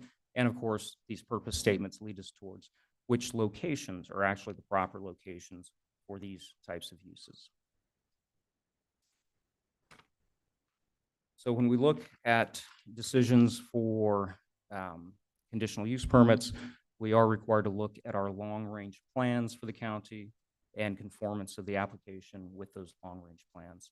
The county's comprehensive plan, shameless plug, it is under update right now, the 10-year update of the county's comprehensive plan. Encourage anyone to get involved with the county's comprehensive plan update. But the county comprehensive plan policies that would be applicable in this case, they do support commercial development that is compatible with the character of the surrounding area. They support non-polluting industry and commercial enterprises. They support tourist-related development that can serve and showcase our beautiful natural environment and dark skies. They do require fire and emergency service providers and plans for these commercial developments. So the Red Lake area has its own little adopted area plan. We hope to update it at some point here in the future. And the Red Lake area plan has policies that would apply to this request as well. That plan supports development that is sensitive to the protection of the existing natural vegetation. And it does ask for the commission in this CUP process to consider impacts such as noise, dust, and visual impacts on residences in review of conditional use permits. Any questions, Madam Chair, Supervisors, on our comprehensive plan or Red Lake area plan analysis? Are there any supervisors that have any questions, comments at this time? Okay, I think we should wait till the end. Okay. So our zoning ordinance has a required process, the citizen participation meeting and report, and that was done. There were some concerns expressed. They included traffic increase and traffic safety, noise, trash, wastewater impacts, dark sky impacts, and they did include the risk of fire. In holding the P&Z Commission hearing and a lot of the correspondence that we received in the run-up to that hearing and since, we do have comments, additional comments that were brought up, and those are in your packet. The concerns from those comments do include fire risk to the specific site and to the surrounding properties, wildlife impacts, community character and view impacts, noise, traffic safety, removal of existing trees. Of course, this can exacerbate stormwater runoff and erosion, concerns with trash, trespassing, a lack of law enforcement presence in the area, and from the people who submitted the concerns, their perception of inconsistency with the comprehensive plan and the Red Lake area plan policies. So as you know, also in your packet, county staff did receive quite a few letters or comments in support of this request. So many people who've stayed at the campground and enjoyed it expressed how much they enjoyed this site, and many other comments we've received have noted the positive aspects of this type of commercial operation.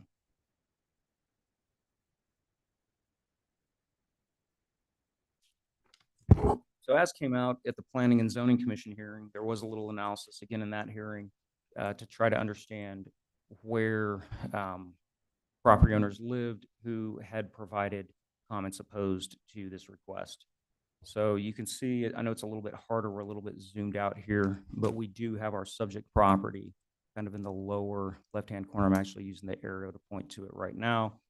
And the yellow stars, so some 3 properties immediately across Spring Valley Road there, a few of them due north of the subject property. All the yellow stars indicate properties that we did receive some form of opposing comments from. And I will point out, we continue to receive some opposing comments really up through this afternoon in preparation for this meeting. So this may not reflect all of those locations. Now, the real crux of a conditional use permit under the zoning ordinance and under state statute is being able to make the findings as required to approve a conditional use permit. So there's 4 findings, and I apologize, but certainly for the record, we really need to address these findings and how the analysis has been done in making or not making these findings. So the first one, finding A, that the location of the conditional use is in accord with the objectives of this ordinance, that would be the zoning ordinance, and the purpose of the zone in which the site is located. The Planning and Zoning Commission's analysis and response was that this is not in accord with those objectives because it would be located in a residential neighborhood and with campsites on a steep wooded hill. The general zone purpose statement is that uses should be complementary and compatible with a rural and low density residential character. This location could pose fire safety concerns that possibly couldn't be mitigated. And the zoning ordinance does in fact require a fire and emergency service provider, and that is not available for this site. So the second finding of fact for a conditional use permit, that the proposed location and the conditions under which it would be operated will not be detrimental to the public health, safety, or welfare, or materially injurious or negatively impactful to properties or improvements in the vicinity. The commission, the Planning and Zoning Commission analysis and response to that finding is that this location would be detrimental to the public health, safety, and welfare because of the potential for fire, and impacts from the use would make it incompatible with the surrounding neighborhood. The site is steeply sloped and heavily forested with pinon and juniper. Campsites on the steep slope without vehicular access make it unsafe for a campground.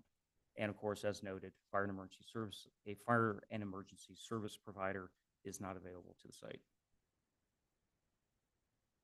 Item C, finding of fact that the proposed conditional use will comply with each of the applicable provisions of this ordinance. That would be the zoning ordinance.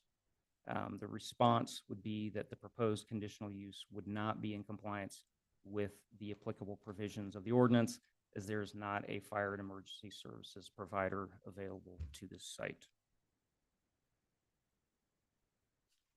And the final finding of fact, item D, that the proposed conditional use is consistent with and conforms to the goals, objectives, and policies of the comprehensive plan. The commission's analysis and response, it is consistent with many of the goals and policies of the comprehensive plan.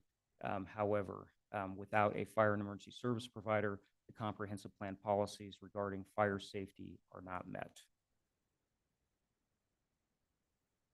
So with that, the Planning and Zoning Commission analysis and recommendation is certainly that this conditional use permit is not does not meet the minimum requirements of the zoning ordinance and does not meet the findings of fact to approve a CUP. And with that, I would be happy to answer any questions you have of county community development staff. Thank you, Mr. McNeely, for making the presentation. At this time, I would like to ask if the supervisors have any questions at this time. Supervisor Horstman? Yes, and thank you, Jess. I do have a couple of questions, and I know we're going to hear a lot more. I know this is a public hearing, but some questions that I have to do with the general zone designation and that definition. And I'm wanting to understand a little bit about the general zone designation. Is this considered I know its definition is rural lifestyle, and those that are consistent with a rural lifestyle. And then earlier it talks about single family residence. So I guess my question is a general zone, is that a residential zoning title? Yes, Madam Chair and Supervisor Horseman, the general zone is a residential zoning district. It's a single-family residential zoning district.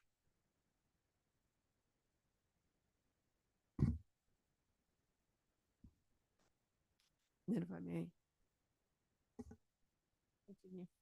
Thanks. And then I know that campground and recreational vehicle parks, there was a change made in 2019.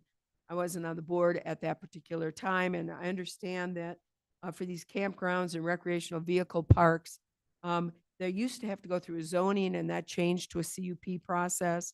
And maybe you can enlighten us on why did that change from a zoning and a request for a zoning change to a CUP process? Absolutely, sure. So the vast majority of our county, of the land mass under the zoning ordinance of our county, is zoned G, general zone. The large ranches are zoned general. Those are tens of thousands of acres. So there's a lot of general zone property that is rural, that could be conducive to some of these types of developments. The commercial zoned areas are very, very few and far between. They are much smaller, and they are typically at the intersections of your major highways. For instance, at the intersection of Highway 64 and Highway 180 in the Valley area, you have a pocket of commercial zoning. Those are smaller lots. They're only 1 acre each. In that zone, the commercial zone, this land use, a campground land use, is permitted by right. You just get permits from us and start going into the commercial building permit process. It doesn't require an entitlement process if you have commercial zoning. However, we knew that with the general zone, there's a lot of that zone available in areas that are very sparsely developed, if developed at all, and that it could be a site where a conditional use permit for this type of use could be compatible. And as a conditional use permit, the zoning doesn't change. The land stays zone general. These are on 5-year increments. They are light footprint on the ground. That was by design from the beginning. If they exist for 5 years with a conditional use permit, the conditional use permit expires. They pick up the tents and leave. It's like it was never there, and the site could then continue to be developed with a single family residence, depending on changes in the area. So it's something that in actuality can go away, and it can be in the general zone like it was never there. If I may. Sure. So, and correct me if I'm wrong, I wasn't on the board in 2019, but was part of the idea was to make it easier for these 10-acre general zoning in appropriate areas to be able to support commercial development, to support tourist-related development, especially with regards to campgrounds and public land, or not public, but land uses for natural environment and dark skies, to promote really tourism and camping and housing, if you will, in some of these small rural areas. Make it easier to do a CUP process rather than a zoning. Absolutely. A conditional use permit process, as those can be approved at the Planning and Zoning Commission, and the zoning stays general as it was. It is a more simple process and something that can more easily be undone or just expire, unlike a zone change where you would now be committed to commercial zoning in perpetuity on a property. It's still subject to, of course, the conditions in the surrounding properties and what's appropriate, that kind of thing that you've gone through. Absolutely, the same analysis of to be able to approve a conditional use permit. And I've taken a look at a lot of the materials that have been provided and the comments. And you brought in a new element that I don't think was brought in during the Planning and Zoning Commission hearing. And we received a copy of an email from Chief Trotter. And I would really like to hear from Chief Trotter, because this seems to be a new element that wasn't specifically brought in for planning and zoning. So I know the chief is here. It's great to see you, and I'm sorry to keep you up late on a weekday, but appreciate you being here. And if you could kind of explain the email and what this means, because obviously this is important for us. You can go ahead and go to the podium. You now have the Hold my hand floor. glasses on, so sorry, so I can read. Basically, we were notified that they wanted to make a campground at this site. I went out there, did a quick inspection. Basically, the main issue is the steep terrain and slope. Obviously, everybody knows fire travels quicker on upslope. And the access to get fire apparatus if a fire were to break out in any part of that location. And I apologize for not addressing you, Chairperson Begay. Anyway, I have a staff of 2 captains, battalion chief, and a lieutenant, all of which have over 30 years fire experience. We discussed these things and determined that it would be unsafe to have any kind of campground on this 10 acres due to the fact of the upslope, the heavy vegetation on the grounds, and lack of us being able to get to all points of the 10 acres if a fire were to break out.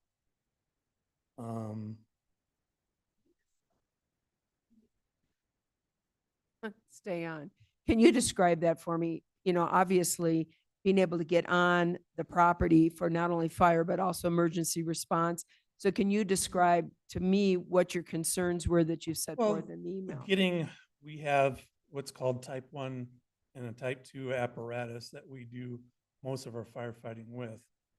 They're the large fire engines that you see, and to gain access and be able to maneuver through, we wouldn't be able to get to 80% of the property, especially where the tent sites are, where most of the fires are usually started by campers, you know, cigarettes, illegal campfires, that type of thing. And can I ask you, was there a concern about, you know, it's a campground, it's a campsite, so getting to the tent areas, they were all by foot? Is That that was all something? yes, it was all by foot. We would need to have some kind of vehicle access to that area. Even for EMS calls, you know, someone having some kind of medical emergency, we would need to have a vehicle access to it. And then you talk about unsafe cooking areas. I'm just taking you through your emails. I just want to understand. Sorry, I didn't bring a copy of Oh. the email, just some notes that I have. At the time, outdoor cooking, again, another risk factor for fire. If I can just kind of hit a couple of highlights. 92% of wildland fires are basically human cause, and not by purpose, not by arson, but just accidental, using cooking devices, smoking, campfires, that type of thing. With the 12 conditional use permits that we do offer people or campgrounds for fire protection, we've already had 8 fires out of those 12. So it's not if and when it happens. Oh, it's not if it happens, it's going to be when it happens on these conditional use permits for the campgrounds. Because you have all these tourists and people coming in and using the facility. They don't usually follow rules, most of them. And so if there's no campfires, some people do start campfires, smoke in areas they're not supposed to smoke in, type of thing. And again, the vegetation is extremely heavy. Did you discuss any of these concerns and findings, and that your statement that you're not going to be able to approve the location for fire coverage under a CUP with the applicants? Sent them an email, yes. So no discussion, just you let them know how you. Thank you. To be quite honest with the board of supervisors and everybody in the public, we're a volunteer fire department, okay? Nobody gets paid. I myself am available 365 days a year, 24 hours a day, 7 days a week to handle calls. I'm an operational fire chief. Doing these conditional use permits is kind of low on the totem pole. We have more important things that we have to take care of during the day, like handling calls, manning, and staffing. So yeah, personally going out to all these locations, Valley, Red Lake, Howard Mesa, Fort Hills, all these areas, takes a lot of time that we don't have, that we have to focus on coverage for handling emergency calls. So that's why the email. Supervisor Vasquez? Thank you, Madam Chair. I had a question, and that was, what kind of upgrades would you need to see to be able to provide services to this site? The first thing is the entrance had to be widened, a little more flat, and a turnaround for fire vehicle. So if we are on scene and we are fighting a fire, the wind switches or whatever, and we need to evacuate ourselves, we can do it without having to do a 20-point turn with the vehicle. Access to the higher elevation, especially to the campgrounds, and that's for fire and EMS. If we need to get an ambulance up there with equipment, we're not going to haul it all on foot. Going to have some kind of fire break around the property perimeter. It's going to have to be at least a minimum, if not of 30 to 50 feet fire break. Also, the cooking area, be it inside, outside trailer, going to have some kind of fire suppression for the cooking area. Water tank for water supply, minimum of 5,000 gallons, with the ability for the fire department to gain access to that. Mm-hmm. Thank you. Supervisor Hess, do you have any comments? Okay, thank you. Supervisor Fowler? Thank you, Madam Chair. Thank you for joining us. Do I understand that you are the only fire department, well, granted that it's volunteer, you're the only fire department that it will be able to provide service if this was to be approved? Yes, ma'am.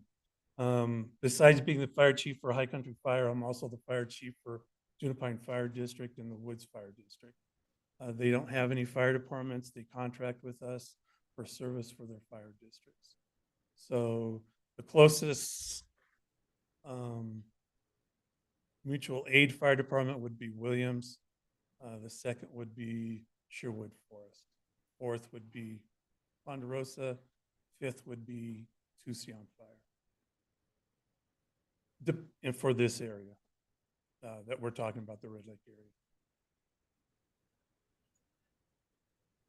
As far as your Thank you. response time, as far as the response time in the area from where you're at? Response time from our fire station to the that proposed campground, 5 minutes, 7 minutes, with an on-duty crew. Probably, if it was at nighttime, make that 12, 15 minutes. We don't have anybody that usually stays over and sleeps over. again, volunteer fire department. Most of my volunteers work, 40-hour job, Monday through Friday during the day. So they're at home with their families. Okay. Any other questions, comments by the board? Supervisor Vasquez? If your fire department wasn't available, what's the service time for the secondary fire department? Williams would probably be about 20 minutes, maybe more, because they are also a volunteer fire department. So when we get notified of a call, if we don't have anybody at the station at the time, we have to respond to the station, get apparatus, and then respond to the. So another question. So if you were to go out there and let's say there's a fire, how is there just one way entrance going in and out? And is it like how big is the road that goes in and out of the area? Well, it needs to be widened to allow our apparatus in. There's no way of our apparatus being able to actually go in and turn around. We would have to fight it from Spring Valley Road, which means we'd have to haul hose all the way through the 10 acres, which again, the steep terrain, by the time we'd get on scene with any kind of wind, a fire, it's going to be on the next property. Thank you. Any other comments, questions by the board? Okay, there being none, I would like to have the applicant come up and give you some time to present. Thank you. Greetings, Chair Begay and Board of Supervisors. This might be a little unconventional, but just bear with me for a moment. I'd like to invite everyone present in the room or on Zoom to just take a moment and take a deep breath. Maybe just for me, I'm nervous. And then go ahead and take a moment to look around at who's here. And let's all just recognize that we're all humans. We all desire the best for this county. And that with our shared humanity and humility, I still believe that we are able to find a solution for this project going forward. Thank you so much for allowing me to speak. My name is Carrie Hoffman, and my partner Zachary Minnick and I are the owners of Grand Canyon Eco Retreat. First, I'll share a bit of background about us. My partner Zach's family first moved to Spring Valley Road outside Williams in 2009, and we have lived there off and on since 2009 and bought our own property, which we're talking about tonight, in 2019. Of course, I'd also like to acknowledge that our property and the surrounding area is all historically native land. I feel that's important to acknowledge. Zach and I both come from a background of many years working in the hospitality industry. I have managed award-winning youth hostels and retreat centers in the USA and around the world. Zach is a skilled solar electrician, builder, and all-around handyman. We have traveled extensively and are very familiar with both the economics and management of sustainable tourism enterprises. We are also permitted hiking guides in Grand Canyon National Park with a mission to help people enjoy nature while challenging themselves and learning about leave no trace principles. Zach and I are both proud of our long-term sobriety and are active members of the local recovery community. I'm a yoga teacher, hence making you take a deep breath. And I focus on teaching trauma-informed yoga to support people in recovery and PTSD survivors. For the last 5 years, I've been managing the yoga program in the Flagstaff Juvenile Detention Center. We also organize yoga retreats in other locations and give retreat scholarships to people on a path of sobriety and healing. The income we've made from running Grand Canyon Eco Retreat alongside these projects has helped us continue to keep these more altruistic, less income generating projects thriving. a brief history of our project. As I mentioned, we purchased our 10-acre plot of land in 2019 in general zoning, where commercial campgrounds are now a permitted use. There was no CUP process in place for private campgrounds when we purchased our land and began the project. We bootstrapped the development of our small glamping retreat ourselves, building everything by hand and on temporary minimal wood platforms in accordance with what was allowed by the zoning code. We erected 3 glamping tents on simple wood platforms, furnished them with solar power, beds, and furnishings, and built a simple, eco-friendly composting bathroom. We listed the campsites on Airbnb and hipcamp.com and began providing a unique, eco-friendly glamping option to tourists and travelers. We also built a simple yoga deck and began offering yoga classes and weekend retreats. Eventually, we grew our infrastructure to include 5 different glamping style accommodations and also obtained a building permit through the county's sustainable building program to build our own tiny house on the property. Between June 2019 and August 2023, we hosted hundreds of travelers on the property and received hundreds of positive reviews. No neighbors have ever reported a safety, noise, or traffic complaint about our property to the county. The only complaint received, as Mr. McNeely mentioned, was that our campground existed. We believe most neighbors never knew that our campground even existed. Our property shares borders with 4 10-acre lots, and only one of those lots contains an occupied residence. The rest are vacant or are house builds in progress. We have always encouraged all of our guests to travel in a mindful, sustainable, substance-free, and safe way. We have only ever allowed guests to have campfires in designated fire pits at times when we are present and when weather conditions are favorable. We have historically implemented fire bans more strictly than the county or the nearby national forest because, believe it or not, we have no interest in burning down our property. We have never allowed parties, amplified music, smoking, or loud gatherings on our property. This is a place for people to relax in nature and disconnect from the busyness of the modern city life. I believe you have received a multitude of emails from past guests and county residents who are grateful for Grand Canyon Eco Retreat's existence and the peace and beauty it has brought to their lives. In late 2019, Coconino County created a commercial use permit for private campgrounds in zoning areas where they were allowed, like our land in G zoning. This permit previously didn't exist and was created to accommodate the corporation Under Canvas, which is a nationwide campground chain, which then opened a 160-acre, 100-tent glamping village outside Valley near the South Rim.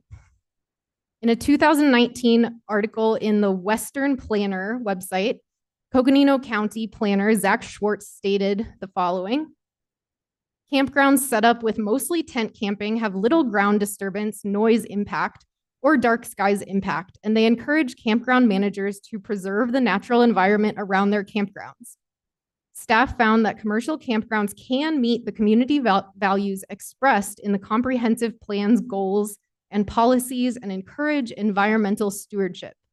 In fact, attracting new campers might help to firm up these values in the community for the future. What better way for a person to learn to appreciate and want to preserve the natural environment than to immerse themselves in its beauty and solitude? End quote. We agree 100%. So, Under Canvas, as well as many other corporate and large campgrounds, have been approved since the zoning ordinance change allowing commercial campgrounds to apply for a CUP. However, we had already begun operating and were not aware of the new permit requirement. In August 2023, a county planning and zoning officer delivered us a citation in a somewhat rude manner, getting up close and personal with my husband, Zach, attempting to intimidate him and physically pushed past him deeper into our property, despite several no trespassing signs and Zach's respectful request that he simply deliver the citation. After receiving the citation from planning and zoning, we immediately complied, shut down our business, took a massive hit to our income, and began applying for the CUP, which we had just learned was needed. The county did not give us an option to be grandfathered into the permit despite beginning our business before the permit existed. I'd like to now walk you through what we have experienced while going through this permit process over the last year. First, we promptly canceled all reservations, took events off of our website, and began our application with optimism, faith in our county planners, and belief that we could work together to create a legal path forward for our project. We had planning and zoning officers over for a walkthrough and requested their feedback and help for having the best chance of a successful application. There was a lot of ambiguity and confusion about what planning and zoning wanted from us from the beginning. Multiple times we asked, what type of bathroom would you like us to have? Is our composting bathroom structure sufficient? To which planning and zoning officers would reply something like, just propose what you want to have and we'll say yes or no, rather than providing us with a specific recommendation or guidance. Another initial part of the application process was holding a neighborhood compatibility meeting with any interested neighbors within a half-mile radius. The required meeting and then several private meetings with concerned neighbors all closed without any significant opposition or unaddressed concerns. During the period before our initial CUP hearing before the Planning and Zoning Commission, one neighbor who opposed our permit did gather others who had never expressed any objections, and they all voiced opposition during the commission hearing, which is why we're appealing today. Their main concerns were fire danger and the possibility of increased traffic and noise. On page 7 of our original application packet, you'll see the summary of our neighborhood compatibility meeting and planning and zoning staff's acknowledgement that we completed this requirement and satisfactorily addressed all neighbor concerns. This page of our application states, 2 letters of opposition were sent to staff by neighbors who echoed those concerns and had additional concerns about wildlife impact, fire risk, lack of sheriff presence in the area, maintenance of the roads, and stormwater runoff.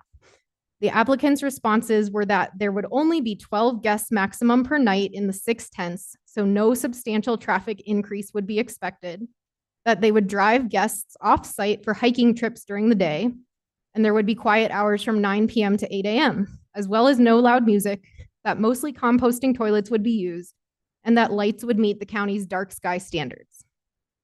The zoning code allows up to 20 campsites to be permitted on a 10-acre property, and we are only requesting to have 6 sites on our 10-acre property because we prioritize peace over profits and want to maintain a natural rural environment.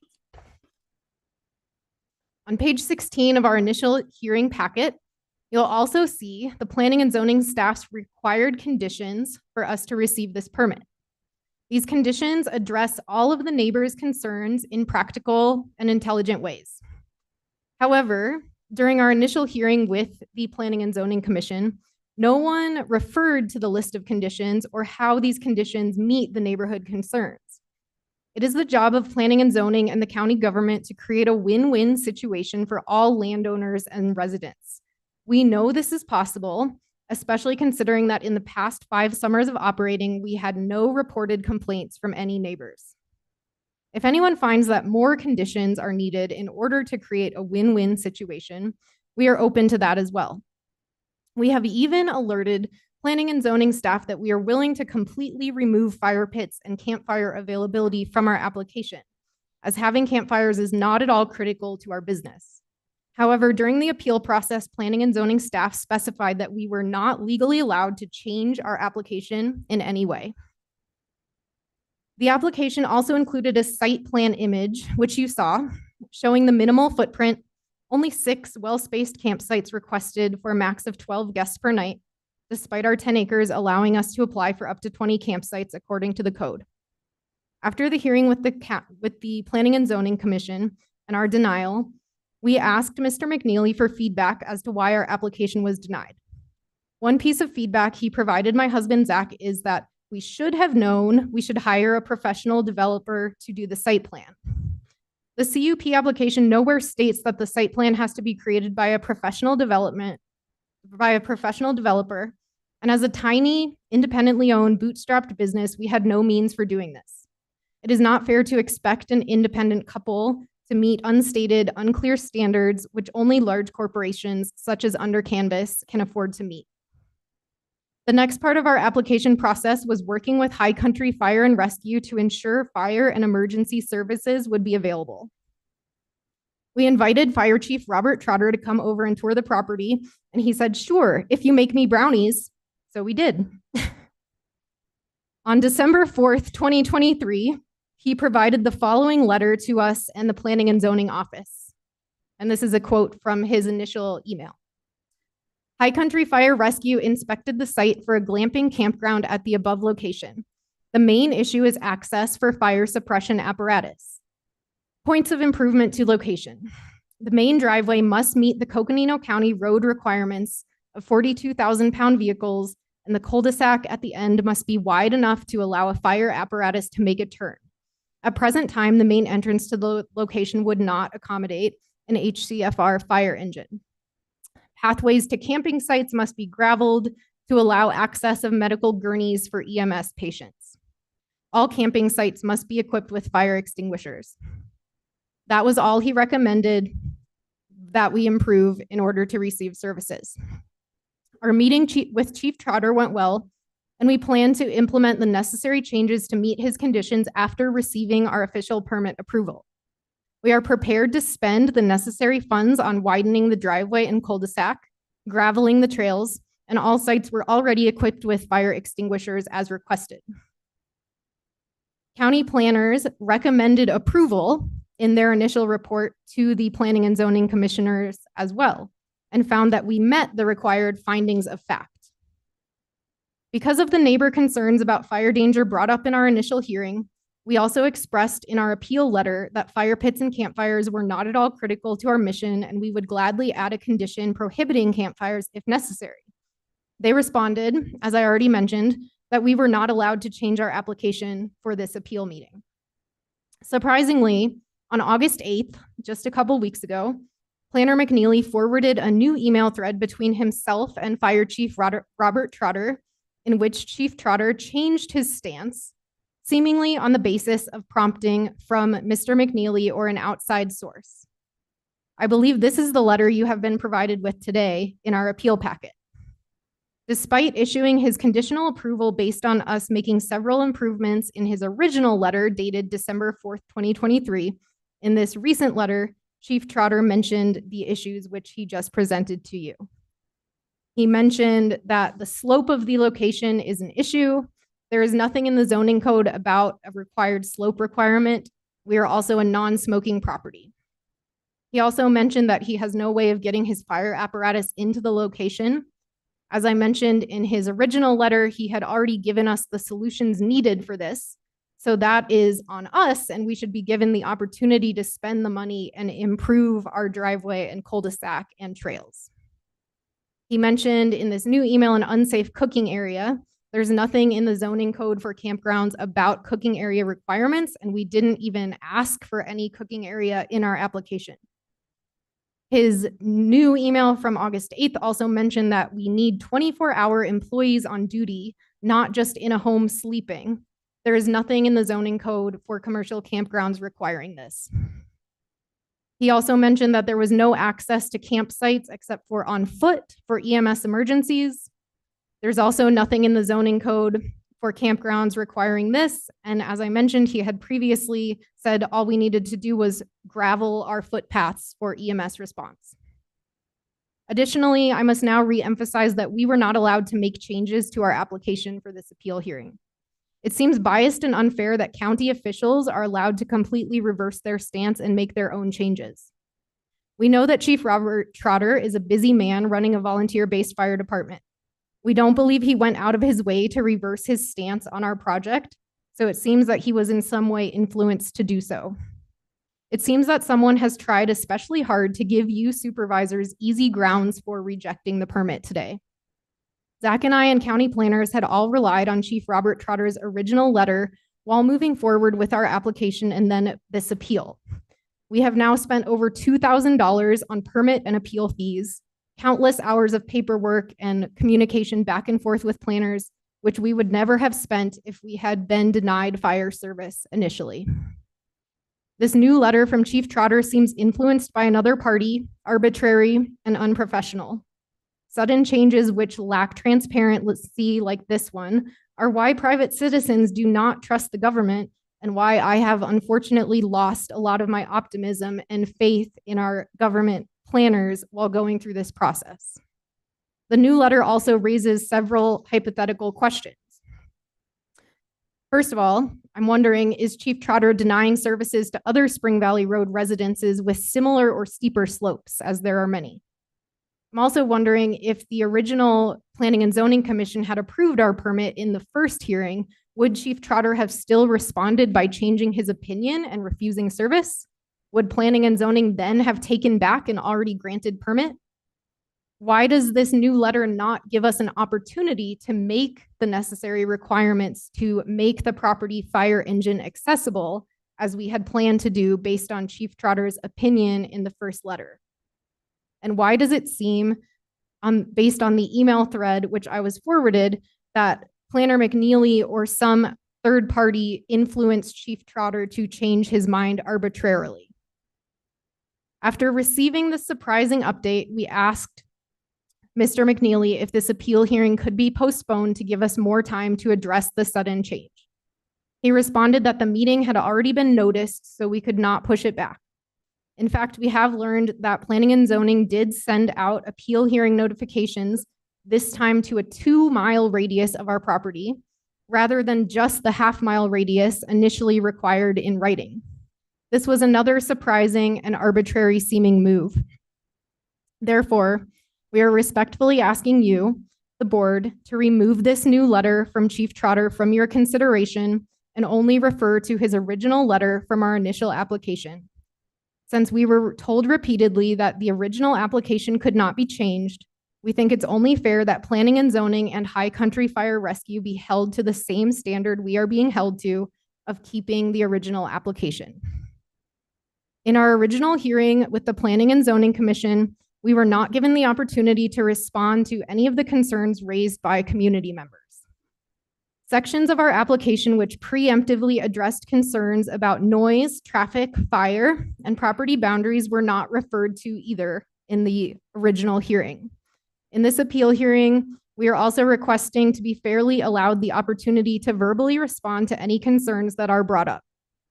We were very disappointed that the Planning and Zoning Commission relied on what we believe was unfounded speculation by neighbors opposed to our CUP, because we had never received a single neighbor complaint since we opened our doors in 2019.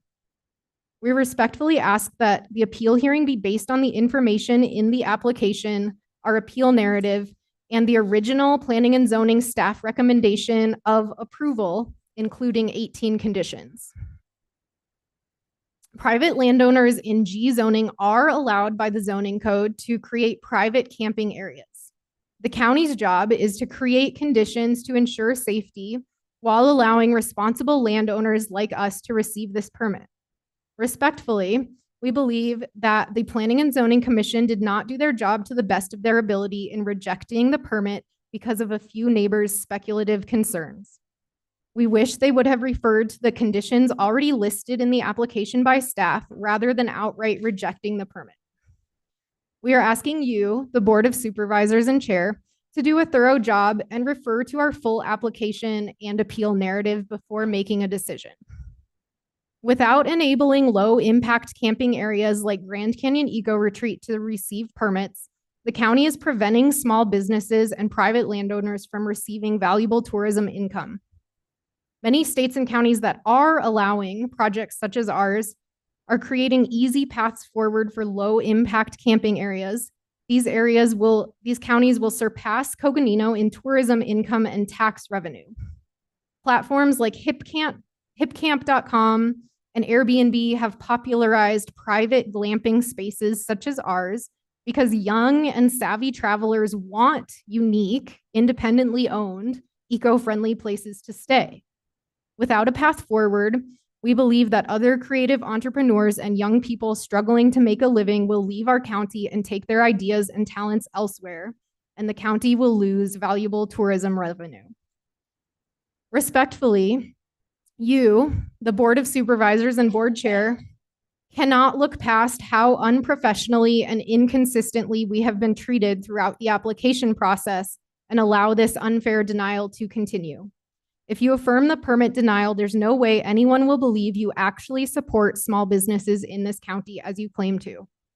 So, we are asking for one of the following results from this meeting. First, approve our CUP request based on our complete initial application, which addressed all concerns, or discuss adding more conditions to approve it if more conditions are deemed necessary. Another option would be to delay your decision rather than rejecting our appeal now and come together to create a practical path forward for low-impact, privately owned hip camps and retreats like ours. We should not be held to the same rigorous, expensive standards that wealthy nationwide corporations such as Under Canvas and REI are held to. As of now, corporations such as this are the only campground companies that have received the CUP in Coconino County, despite the county shutting down many safe and sustainable private camping areas such as ours. For a moment, I'd just like to ask everyone who's here in support of Grand Canyon Eco Retreat to stand. And maybe if you're on Zoom, raise your hand. Thank you all for being here. No matter the outcome, I know that we have made a positive difference for people and for nature in the last 5 years. Please allow us to continue to create this positive change by receiving this permit. Please allow us to continue contributing to Coconino County by operating an inspiring, sustainable, and safe nature retreat. I'll refer now to my husband, Zach, and we will happily answer any questions that you have. Thank you. Hello. Hello, my name is Zachary Minnick. I'm the other owner with my wife, and thank you for allowing me to speak here tonight. Thank you for the commission for being here tonight. Our appeal is because of denial of the request of our conditional use permit in Coconino County and the Zoning Commission. We are requesting that the Board of Supervisors consider issuing the CUP because the planning and zoning staff recommended approval, writing in the report that they could make all of the findings of fact and include 18 conditions, which we will meet. We worked closely with the staff to file a complete application that met all of these requirements. And just to be clear, the county, the planning and zoning recommended our project for approval in the last meeting. The issue of these issues of fire and these issues of slope were never brought up. I personally walked senior coordinator Zach Swartz up the hill of our property and along with another commissioner, and never was it mentioned that there was a slope, that there was even a slope. The point on the map where Mr. McNeely pointed up on the hill, that is not our property. Our property goes off to the right, and I would challenge the topographical map as well. If you were to pull that up again, I could walk up there and count the lines, and that there is no way that is 100 feet vertically up from our parking lot to our top unit. Further, it was very disappointing that the commission in our initial hearing never explored the possibility of requiring additional conditions, conditions that be added to the 18 already recommended by P&Z staff. If you cannot grant the CUP, then request that you postpone a decision and give us time to resolve the concerns about impact, which only a few neighbors raised. We feel confident that we can find a middle ground with patient discussion and effort. We hope that you will give us this opportunity. Now I want to revisit the findings of fact. We believe that our application meets all of the findings of fact. As you may have already seen in the documents for this case, the staff recommendation of approval included 18 conditions, which we have agreed to, and we will agree to adding more conditions for the approval of this project. Finding A, the location for the requested CUP is in the general zone, which allows for small campgrounds. If the commissioners are opposed to allowing small campgrounds and retreats in general zoning, the zoning code should be changed to reflect this ruling. Finding B, the proposed location of the CUP will not be detrimental to public health, safety, or welfare, or affect nearby properties in any way. The proposed project has been operating without CUP since 2019, and it was opened before the CUP requirement even existed. Neighboring properties have not been negatively affected. There have been no problems with noise, traffic, or other possible impacts. We did not have a single complaint in the 5 years which we're operating, and we believe that this is evidence that the applicants are conscientious and sensitive to the surrounding property owners and the fact that they did not know that we existed. A neighborhood compatibility meeting. The required neighborhood compatibility meeting and then several private meetings with concerned neighbors all closed without any significant opposition or unaddressed concerns. During the period before the initial CUP hearing, one neighbor who opposed the use gathered others who have never expressed any she gathered others who have never expressed any objections, and they all voiced opposition during the commission hearing. Their main concerns were fire danger and the possibility of increased traffic and noise. For fire, staff addressed the fire issue in condition number 5 of our application. The applicant, and I quote, "The applicant shall demonstrate the sufficient fire and an emergency service is provided as approved by High County Fire Chief. A fire safety emergency response plan shall be approved by the fire chief prior to issuance of any building permits or occupancy of the subject property. The plan shall include approved fire pit designs and placement and training of staff on fire safety techniques. The fire chief shall also review and approve any infrastructure and equipment to be used on site, all driving surface improvements and maintenance, and any other components required by the fire service provider. A letter confirming approval by the fire emergency service provider and a valid service agreement must be submitted to community development prior to issuance of permits or occupancy of the site." I don't see anything in here that says that we need to cut down trees 50 feet from our property line. I don't see any businesses anywhere else in the county that are doing this. Traffic and boundaries. Both of these concerns were preemptively planned for in the plan, including our application. Unfortunately, the commission did not discuss the plan at its meeting when these issues were brought up, and we were not given an opportunity to respond to any of the vocal minorities' concerns. This is a peaceful, serene, off-grid lamping site for people to attend yoga retreats and relax in nature. There are no generators, amplified music, and quiet hours are strictly between 9 and 8. General zoning allows up to 20 campsites on our 10-acre property. Our application is for only 7 campsites. This is a small use of the land, way less than the zoning allows us to do. We believe this should be taken into consideration. With a small number of sites, the increase in traffic on Spring Valley Road will be minimal, if at all. Between 2019 and 2024, there have been no complaints about traffic increase or unsafe drivers leaving the property. Detailed directions are provided and guests are instructed directly to not disrupt any neighboring properties when staying here. Retreat guests arrive on Friday and depart on Monday. During the retreat, we provide group transportation to and from hikes and excursions in one passenger van, minimizing traffic on the road. So during our events, people arrive, they stay for the weekend. We drive them out in our van one time, we come back one time. And they leave on Monday.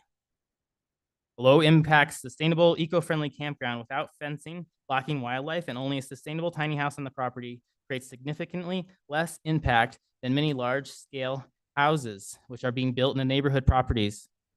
Property boundaries are marked with signage, and guests will be instructed not to cross property boundaries. Since we opened, we have never had a single instance of a guest wandering across property boundaries. If you get far enough away from your tent on our property, where you're seeing somebody else's house, you would have had to walk for a very long time. You're not just like going around the corner and stumbling into somebody's garden. Finding C. The project does comply with the provisions of the ordinance, as was stated to us in person by county staff, and there was no discussion during the hearing that stated otherwise. Finding D. The proposed project is not only consistent with the area goals, but will also bring significant benefit to the local community. The project employs county residents, and whenever possible, we hire people who live in Williams as housekeepers, yoga teachers, maintenance workers, massage therapists. We provide all guests with information and guidance on local, sustainable, low-impact travel and ways that they can lessen their environmental impact wherever they go in the world. We provide recommendations for local small businesses where they can spend their money, eat, shop, buy groceries. We employ local artists for beautification projects and buy wood from the local sawmill. We are not enough campsites for the guest demand in Coconino's. There are not enough campsites for the guest demand in Coconino's busy summer season. If people aren't staying at our campsites, they're going to be staying in the forest. They're going to be staying in the forest. They're going to be starting fires in the forest. Nobody's watching over them there. There are not enough campsites in Coconino County. by providing a sustainable, low-impact, eco-friendly glamping retreat to guests and including free education on sustainable travel. We are supporting the local ecology and local businesses.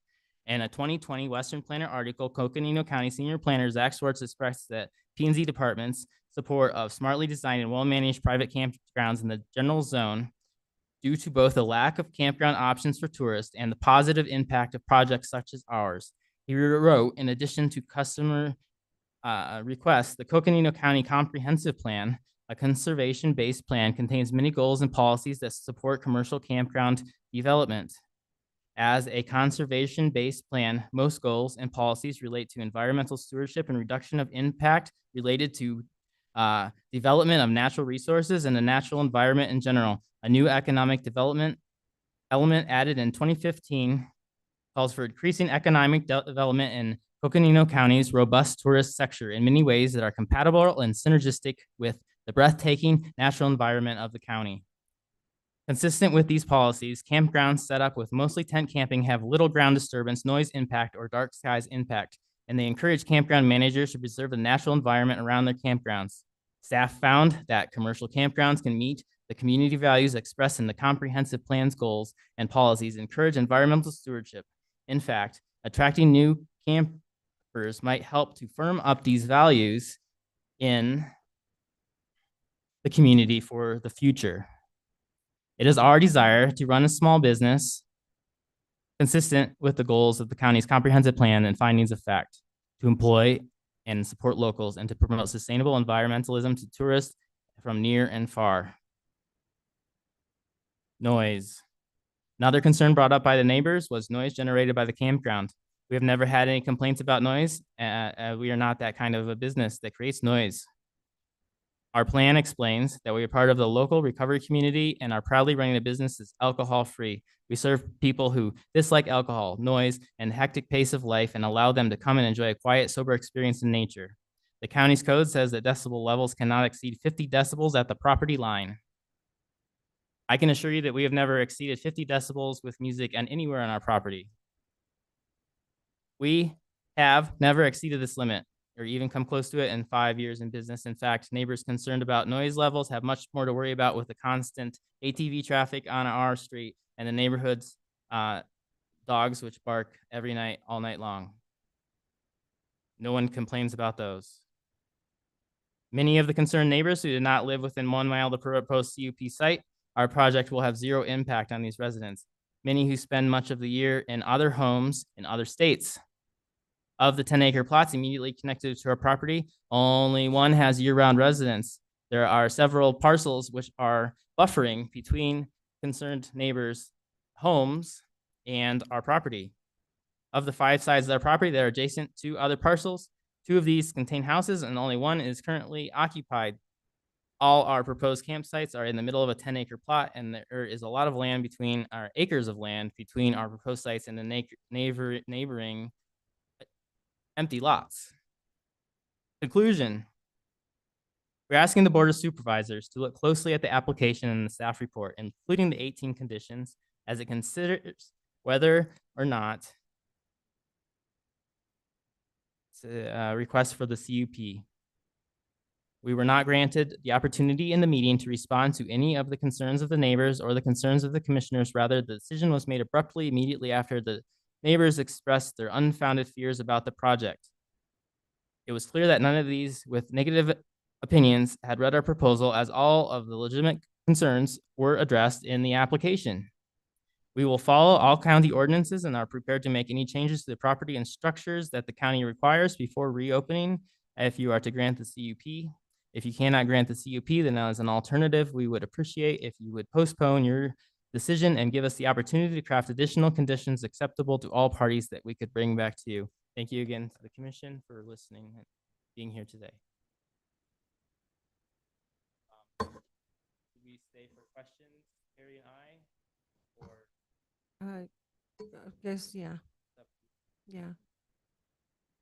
So, thank you so much for the presentation, and I would like to open this up to the Board of Supervisors if they have any comments or questions at this time. I have just a few questions, and I know we're going to open this up to a hearing, and there's a lot more to go on here.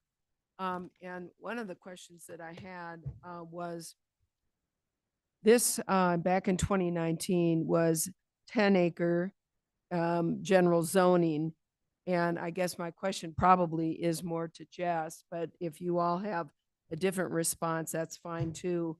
My question is, in 2019, was a 10-acre G zoning, did that include or allow as an acceptable use campgrounds, or did it require a zoning change here in Coconino County? Jess?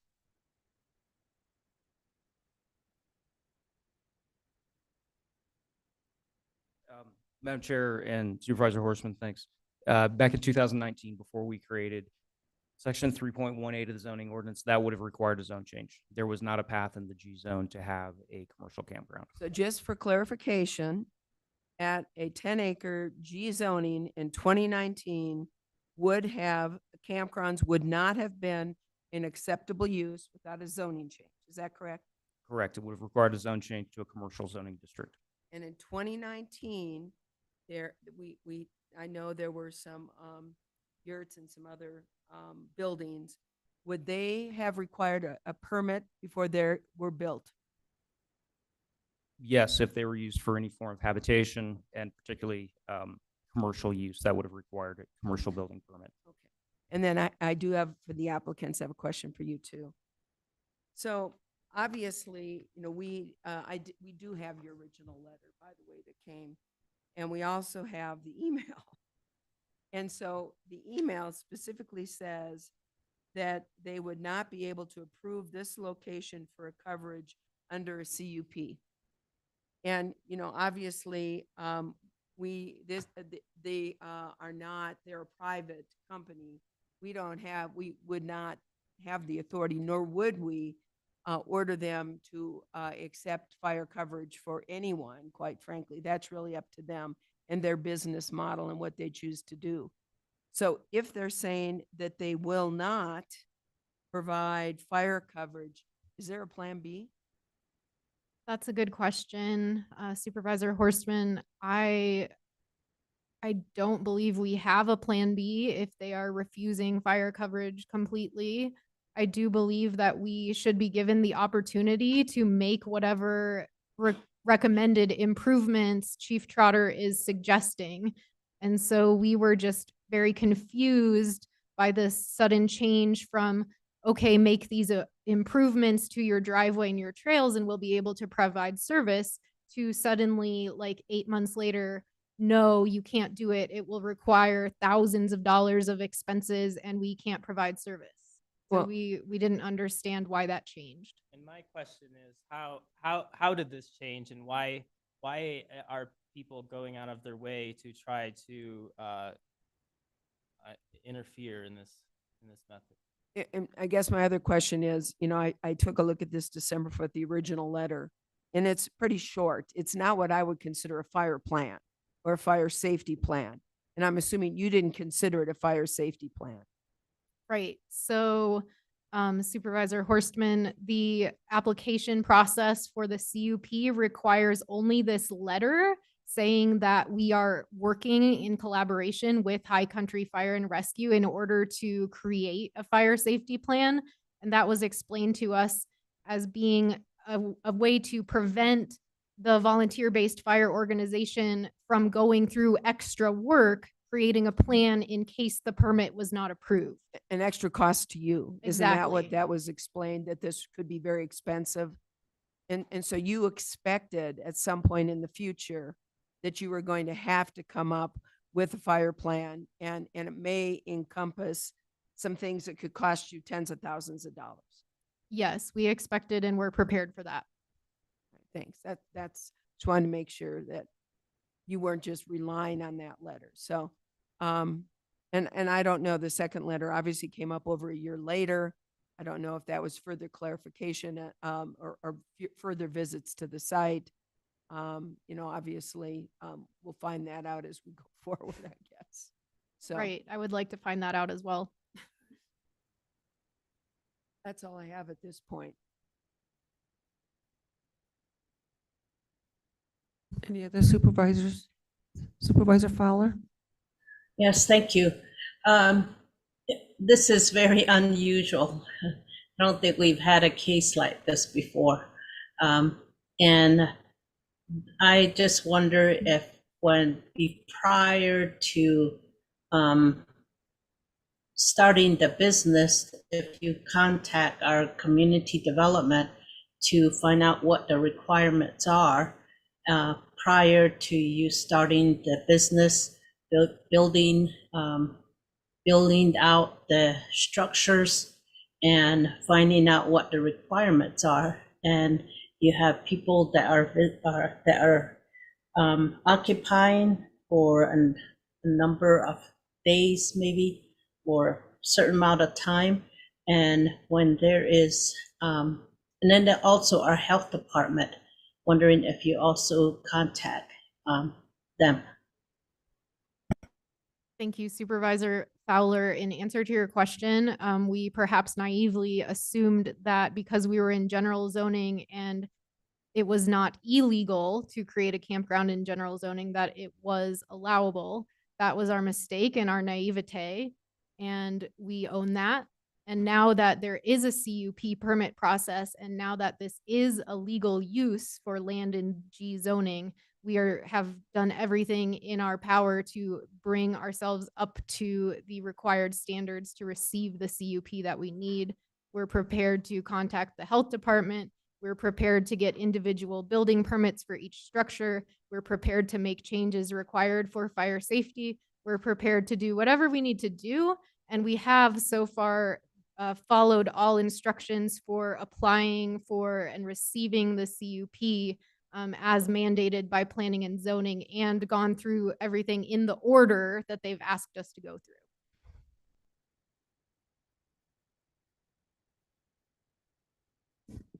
Thank you.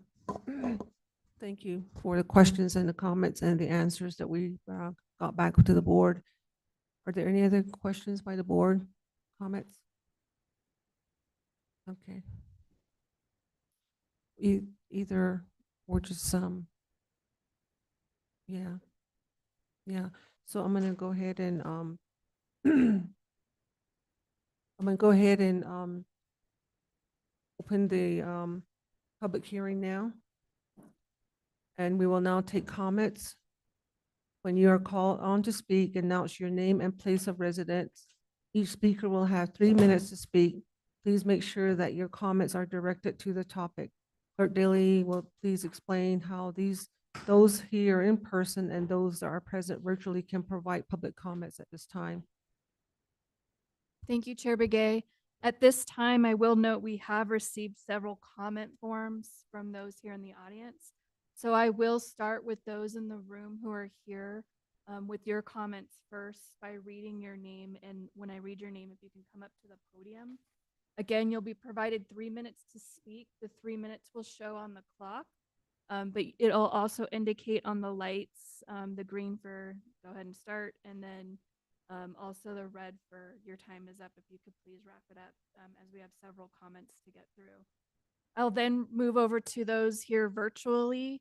So there are 2 that already have their hand up. So again, if you've joined virtually and you want to make a comment, you can hit the raise hand icon that will appear towards the bottom of your screen. It looks like a hand.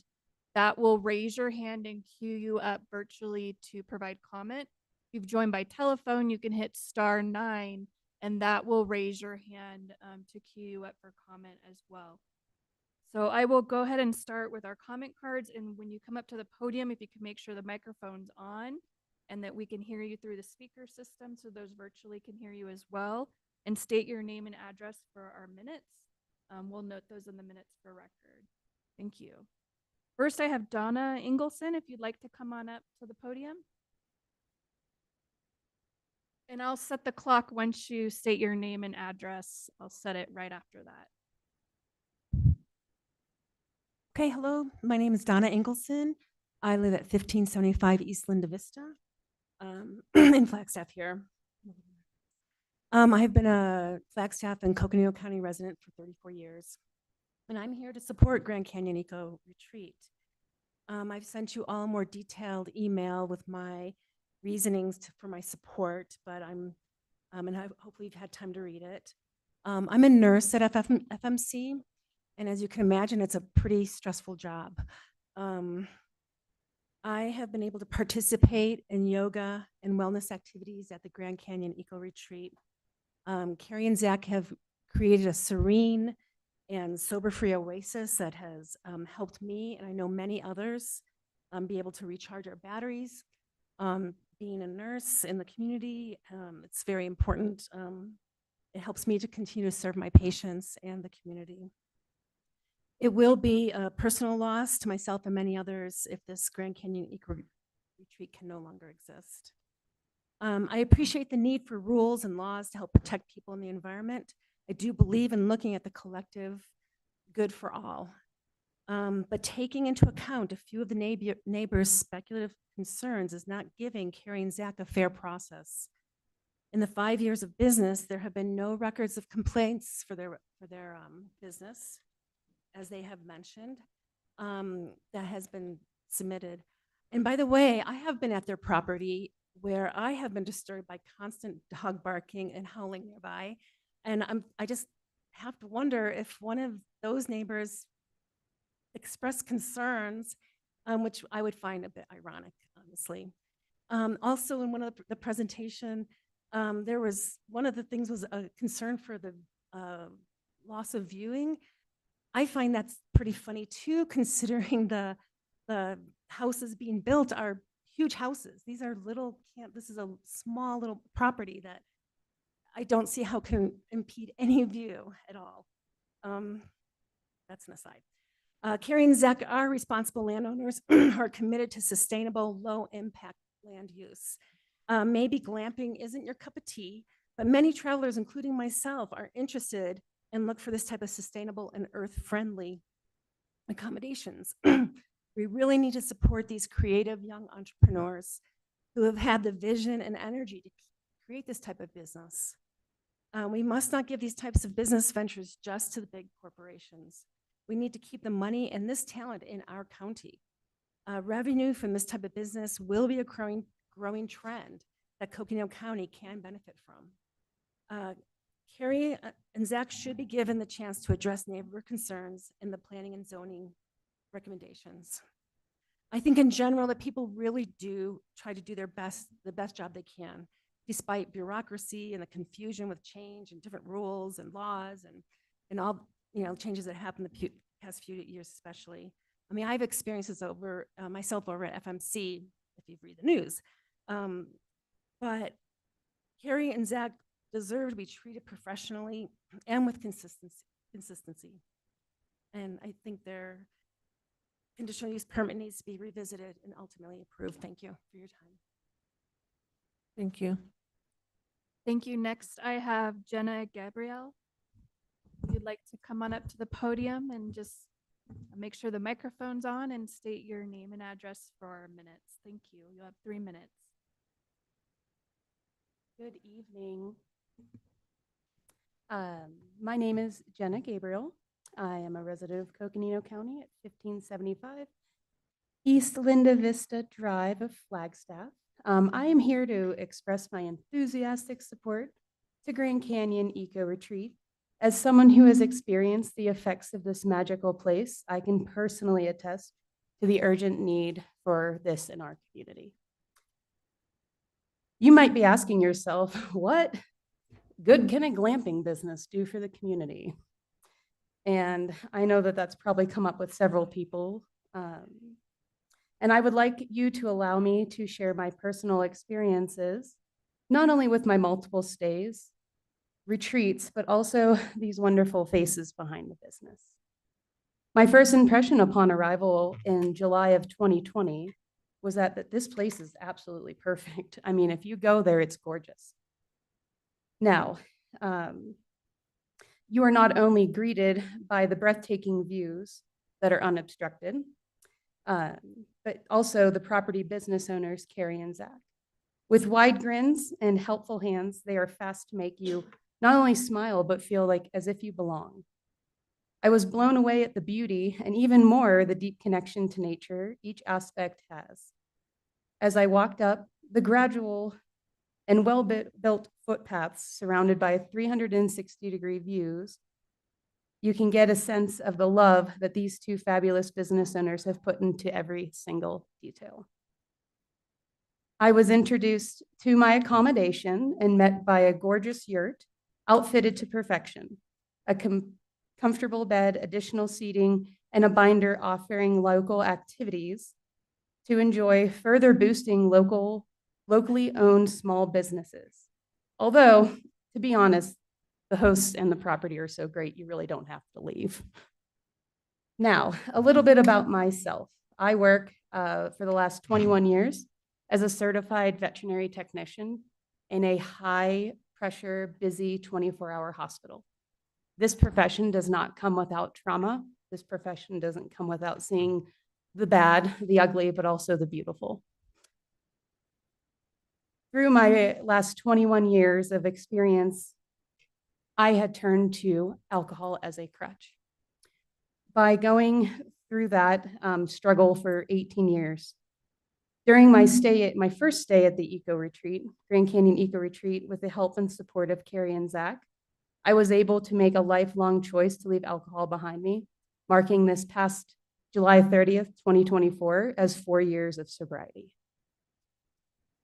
A goal I couldn't have reached without the love and impact of Carrie and Zach and their business that they brought to the table. Over the years, I've also introduced this property and the retreats offered to family members and friends. Specifically, I would like to mention two of which are my husband and his brother in arms, both of which are retired United States Army veterans who have suffered high levels of combat-related PTSD. After their experiences at the Grand Canyon Eco Retreat, both made comments about how peaceful and well-run the Grand Canyon Eco Retreat truly is. And I am out of time. So thank you for your time, and I hope that a good decision is made here today. Thank you. Thank you. Next, I have Mary Minute. If you'd like to come on up to the podium and state your name and address for our minutes, and then we will set the clock for 3 minutes. Hi, I'm Mary Minnick. Thank you for letting me call or talk today. I live on Spring Valley Road, just about a quarter mile down the hill from Zach and Carrie. 5 years ago, the Grand Canyon Eco Retreat started erecting their tents. Before many sales of homes in the area, before the development on Spring Valley Ranch, and people were not living there then. And there was very little traffic, and it was very quiet. When the ranch went in, the traffic picked up, and it's nonstop right now. But I'm not complaining about that. I'm just pointing out that there are neighbors who never knew that Zach and Carrie were there doing what they're doing. But they bought their homes and their property anyway. You see my last name, you know that I'm a little biased. I'm Zach's mom. He's my firstborn. I'm biased, okay? But I also have insight. I was called upon now and then in a pinch when they needed a room cleaned. A housekeeper might not have shown up, or they might have been caught with a late booking or something like that. And I was able to clean rooms. And I looked in their journals, and the comments that people made were wonderful. And I was so proud of them. Peaceful, serene, restful, quiet. And I'd be able to talk to the guests. Where are you from? Germany, Netherlands, Minnesota, all over the world. They touch so many lives. How do you like it here? And again, peaceful, serene, restful, quiet. The issue of trash was brought up. Their guests are provided a little can about this big and this tall. And they're told if they have more trash than that, they take it with them. On the last webinar in May, the subject of beer cans came up, which really made me laugh because the theme of most of their retreats is recovery from drugs and alcohol. So the last 4 to 5 years, Zach and Carrie been working nonstop. And I guess I'm done. I'm not as fast a talker as Zach is. Thank you. Thank you. Next, we have Mary Wolf. If you want to go ahead and make your way up to the podium and state your name and address and make sure the microphone. Hello, everyone. My name is Mary Wolf. We live at 1880 East Spring Valley Road. We also own 1918 East Spring Valley Road. So we are within a quarter of a mile of the camp. I will be honest and say that we've lived there for 3 years and we did not know it existed. We have never heard any noise. We've never seen any trash. We actually, and I agree with several other people, we hear more the neighbors' dogs barking than we've ever heard anything coming from the camp. We also have plenty of neighbors who play loud music in their garages, having parties, and no one complains about them. So I think there's consideration needs to be done for a couple different things from my perspective. One is that fairness needs to be put across the whole neighborhood. So if there's loud noises across the whole neighborhood, why is the camp being treated differently? Secondly, and Chief Trotter, I'm concerned about the fire component of this, because if it's a volunteer fire department and it's taking that long to respond, as a resident in the area, what is my risk? But again, we are able to build our homes in the area, but yet the eco camp becomes under fire because of the fire issues. So I think that, again, that should be considered across multiple and not just specific to the camp. Additionally, from a traffic perspective, we haven't noticed, of course, coming from Florida, to me, there is no traffic on Spring Valley Road. To me, it's a very quiet, peaceful neighborhood. I'm also a runner. I run up and down the road all the time. I don't encounter a lot of traffic on the road. And what traffic I do find typically comes from Spring Valley Ranch and not from the individual residences along the road. So I think from my perspective, it's been peaceful, it's been quiet, it's been clean. I have not heard any noise, and my husband and I have affectionately referred to the camp as the hippie camp because we really have enjoyed, the peace and quiet of the neighborhood and do not see any issues with the camp being there. Thank you. Thank you. Next, we have Judy Small.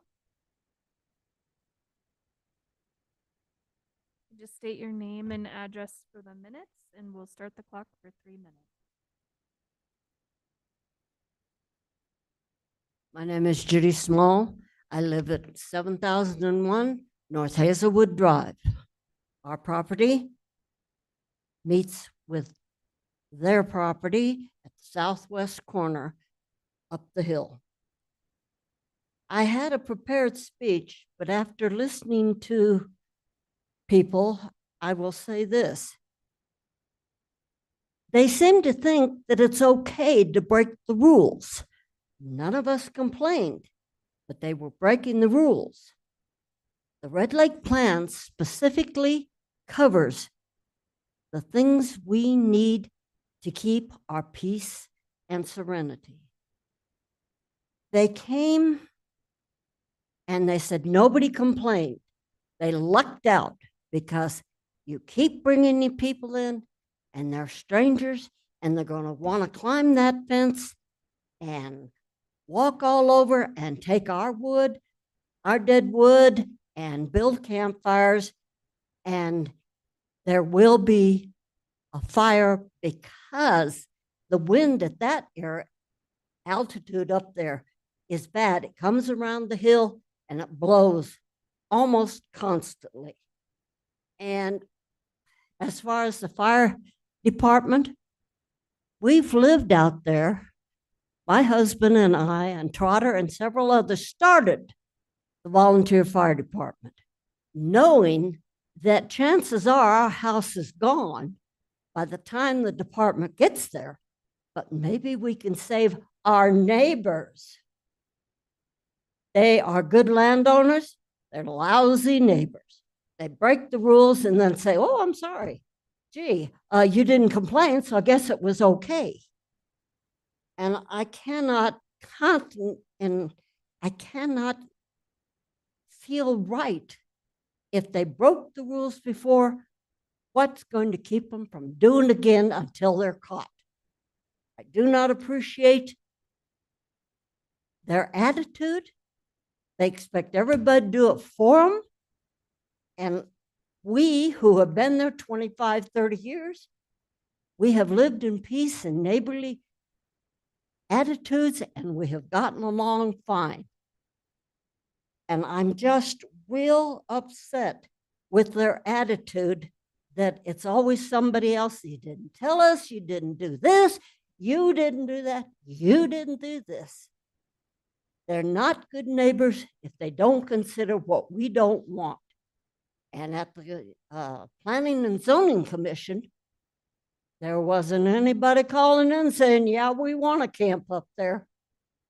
Spring Valley Road is narrow, extremely narrow. And at night, it is dark. We're talking dark. And it's twisty and it's curvy. And the animals come jumping out of nowhere. And people who are not used to this drive very fast. And we've had, just after the Zoning and Planning Commission, we had a wreck out there. They couldn't call in because that's a dead zone for cell phones. Ms. Small, if you could please wrap it up. The 3 minutes are Thank up. you. Thank you.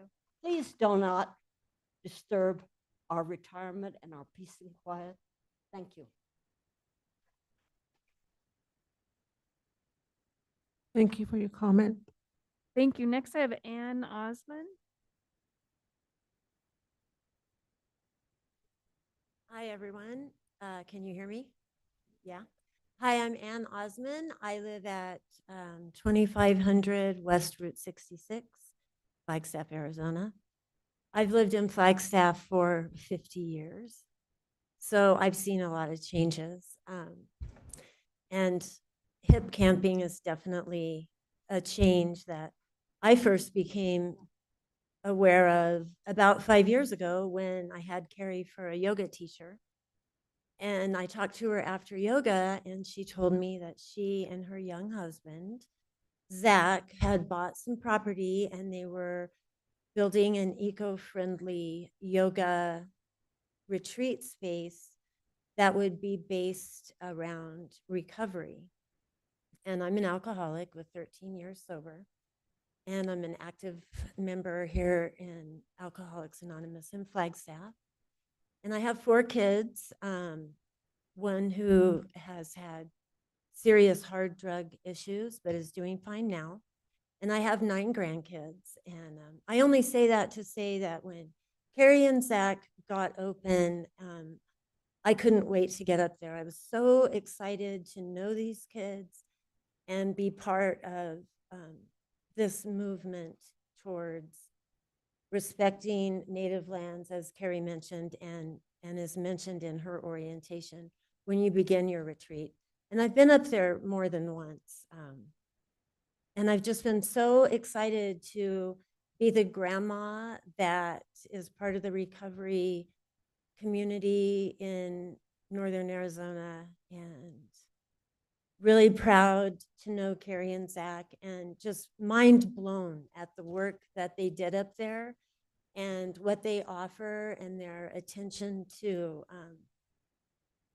well, the composting toilet. I was just like, are you kidding me? And it was sparkling clean. I could not believe it.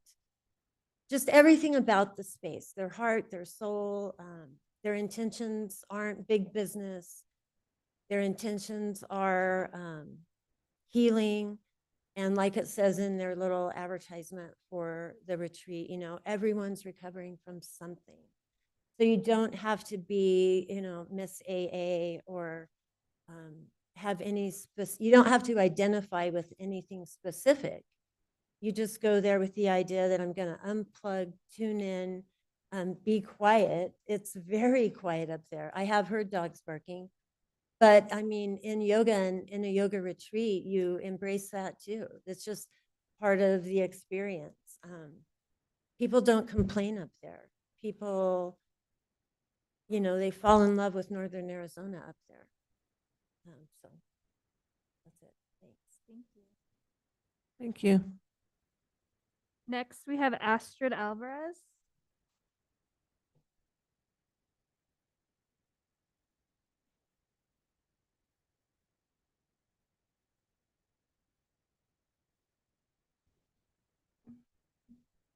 Hello, my name is Astrid Alvarez, and I have been a resident of Coconino County for 28 years at 1575 East Linda Vista.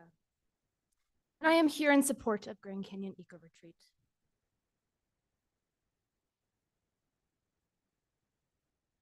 I said 1575 East Linda Vista.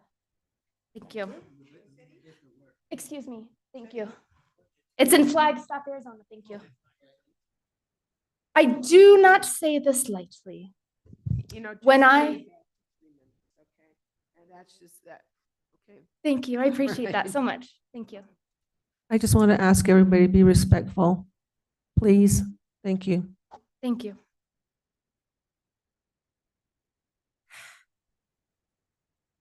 Hello, my name is Astrid Alvarez. I do not say this lightly when I say Zach and Carrie and Grand Canyon Eco Retreat have helped save and change my life. I met Zach and Carrie over 4 years ago when I attended one of their retreats when I was a year into my sobriety journey. Their retreats have become a huge part of my life and my sobriety, as I am 4.5 years sober today and have experienced so much deep healing and community on their retreats. They have created a peaceful, sober oasis that is environmentally sustainable, that gives people the opportunity to heal, to enjoy nature, to cultivate deep connection, and take a break from our stressful, fast-paced world. Zach and Carrie are amazing people who have integrity and have a mission to bring peace and healing to all. They're responsible landowners who truly value the safety of their retreat guests, their community, and the sacred land that they live on. I also do have to add that I was an EMT for over 5 years, and I most definitely could drive an ambulance onto their property, no problem, and respond to any emergencies without their terrain being an issue. I do know an ambulance is different than a fire engine, but I did have to include that. It would be a real shame if Grand Canyon Eco Retreat gets permanently shut down, when this sober sanctuary Zach and Carrie have built with so much love and intention, which has helped so many people in their community. It would be truly a shame. This permit denial is unfair, and in their application for the conditional use, their permit needs to be revisited and ultimately approved. Thank you all so much for your time. Thank you. Thank you. Next, we have Sharon Williams.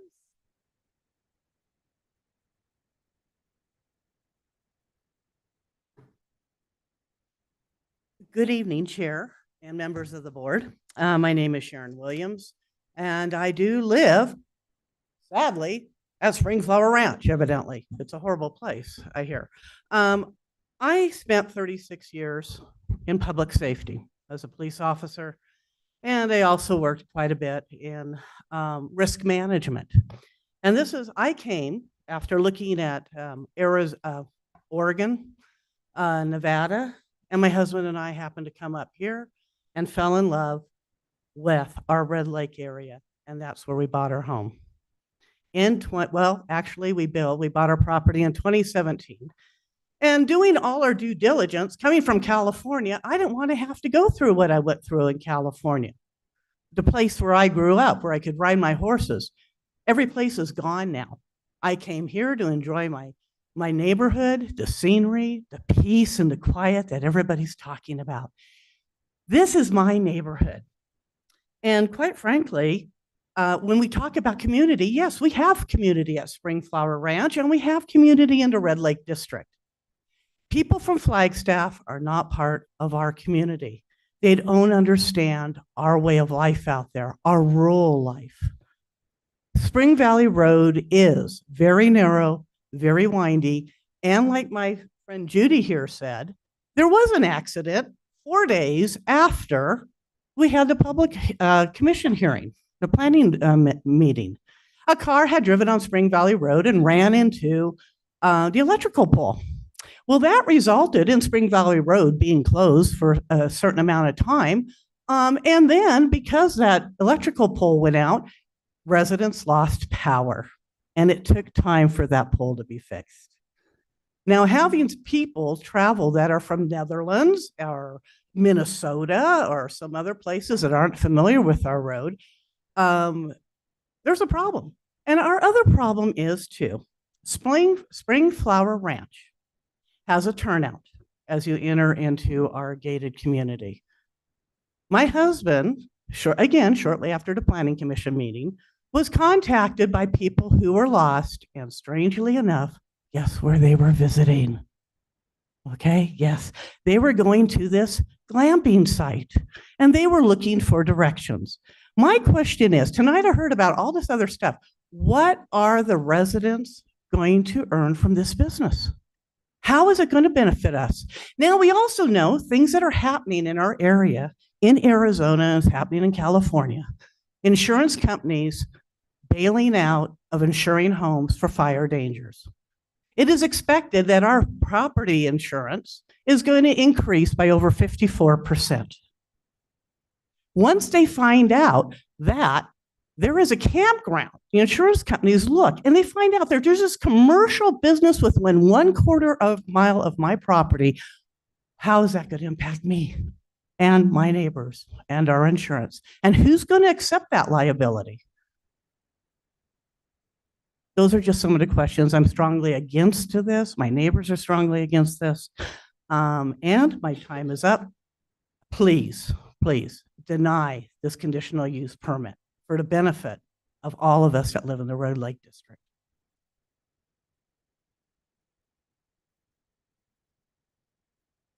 Thank you. Next, we have John Mark Bogar.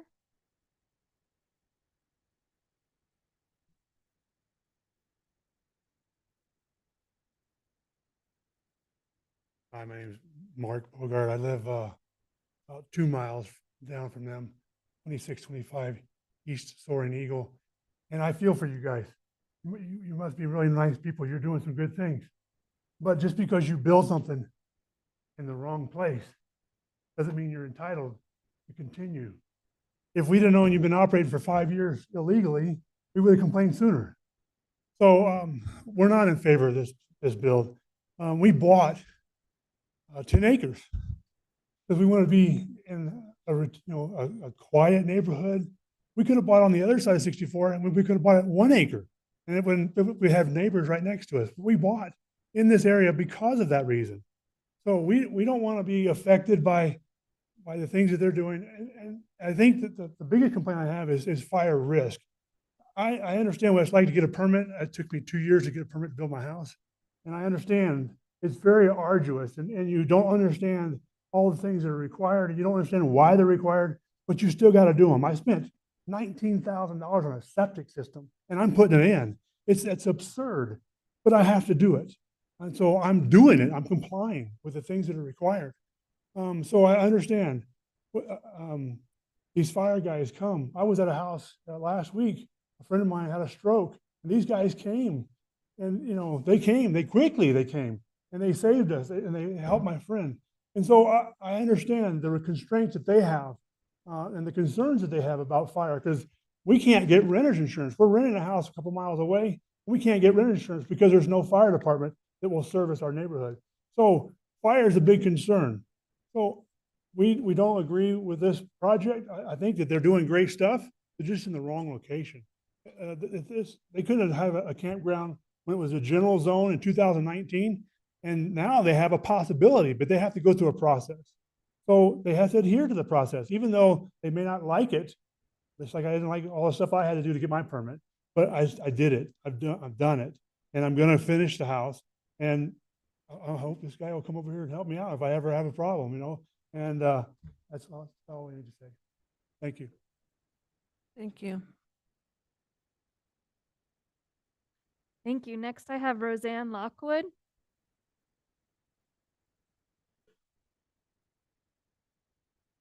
Excuse me. Good evening. My name is Roseanne Lockwood. My address is 2006 West University Ave, Flagstaff, Arizona. Good evening, Chair and members of the board. My name is Roseanne Lockwood, and I would like to make this short and sweet plea in support of Grand Canyon Eco Retreat. I work in forest restoration and support in conjunction with the U.S. Forest Service, and I have a vested interest in preventing forest fires and preserving our beautiful and unique landscape. Grand Canyon Eco Retreat has been impactful to me as someone wanting to get more in touch with nature and finding healing through it. I too am in recovery, and I can attest to the fact that their modest income from the space allows them to support many philanthropic endeavors, donating their time and energy to others in need, including the county's troubled youth. Their business attracts like-minded, eco-conscious people that live in with superior respect for nature and leave no trace principles. Taking neighbors' firewood and trespassing is not their clientele. And if such people ever were to show up at their property, they would be immediately asked to leave. I'd also like to correct the commenter that mentioned that they were, quote, breaking the rules. Carrie and Zach were not breaking any rules when they opened their business and have made every effort to stay in compliance with all rules and regulations. They did shut down their business immediately, cease all operations when they were asked to. I can also attest that I've never been permitted to have a campfire of any kind at their business because they adhere strictly to all fire bans. And they also have a no smoking property and allow no alcohol, which I believe is probably the leading cause of carelessness when it comes to fire. Also, the darkest skies and brightest stars I've ever seen in my entire life were from their yoga deck. This is a low impact property. And so I want to address the neighbor concerns. It's my understanding that the application was denied in part because of neighbor concerns. And I want to say I truly, truly empathize with the neighbors that have concerns because I would probably have the same concerns. Yet they've been in business for 5 years without a single complaint. And I believe that's proof positive that this is a low impact business. To exist for 5 years is proof that this is not a nuisance. It's not a burden. And its existence is only beneficial. It's providing sustainable lodging to our visitors, which, as it's been noted, is definitely in need in this area. I do implore you to support small businesses and in Coconino County and Grand Canyon Eco Retreat, the ability to start operating again and could begin earning their livelihood again.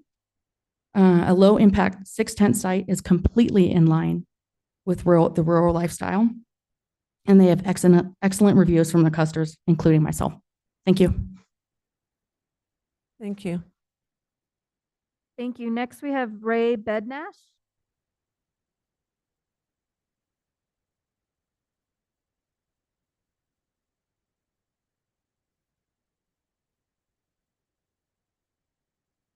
My name is Ray Bednash.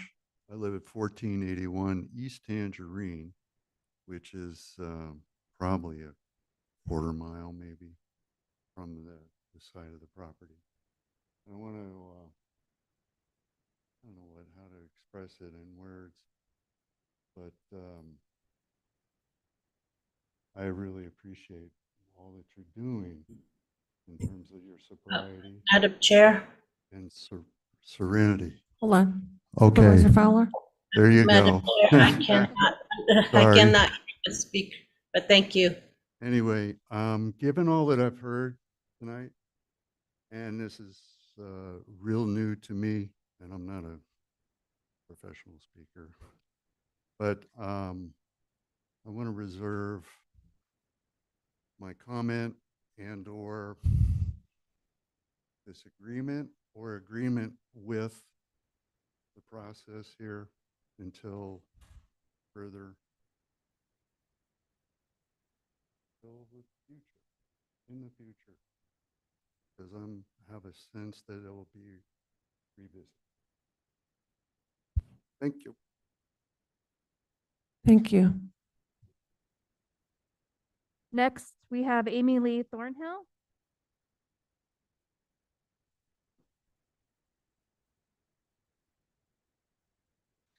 Good evening, Madam Chair, members of the board. My name is Amy Lee Thornhill. I'm a homeowner in Flagstaff at 3312 East Toscana Way. I was born here in 1981. I'm a fourth generation Arizonan. Thank you for allowing me the space to speak. On behalf of Carrie Hoffman and Zachary Minnick, I've known Carrie and Zach for 5 years, and through those 5 years have grown close to both of them, personally and professionally. On the personal side of things, they have both become dear friends of mine. They are kind and gentle people who I know that if I was in trouble and needed them, they would be there for me in a heartbeat. I feel that these are invaluable qualities and ones that more people in the world deserve to experience.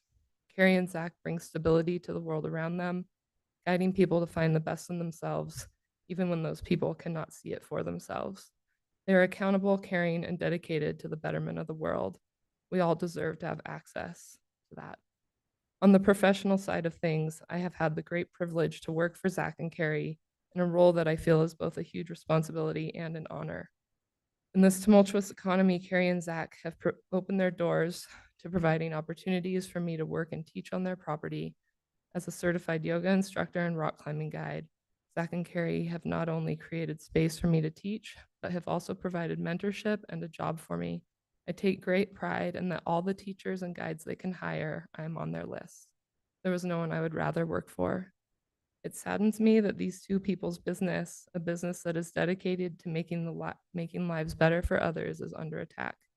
Carrie and Zach are not out there living van life, and they're not Instagram influencers. They're quiet and humble. They're business owners, entrepreneurs, and community members who have created a safe and sober space for people to find healing and a place of peace in the midst of a world of chaos. We know that private landowners and general zoning are allowed to create private camping retreats, or at least they were able to. We also know that it is not the landowner's responsibility to create the legal conditions in said zoning codes that ensure safety. That is the county's job.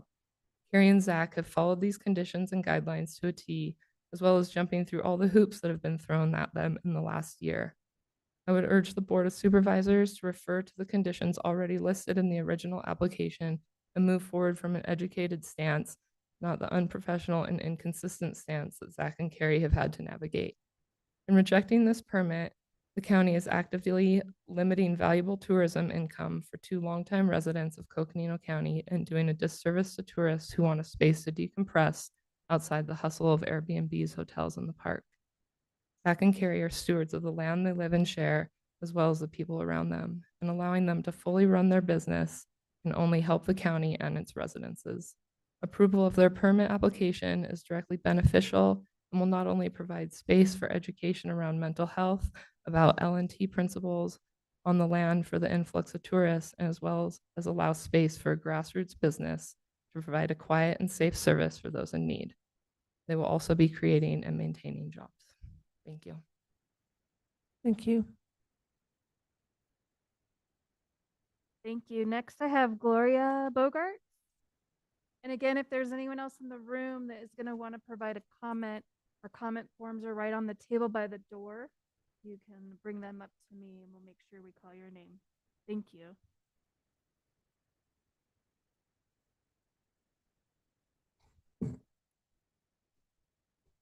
Hi, my name is Gloria Bogart. I live at 2625 Soaring Eagle, Williams, Arizona.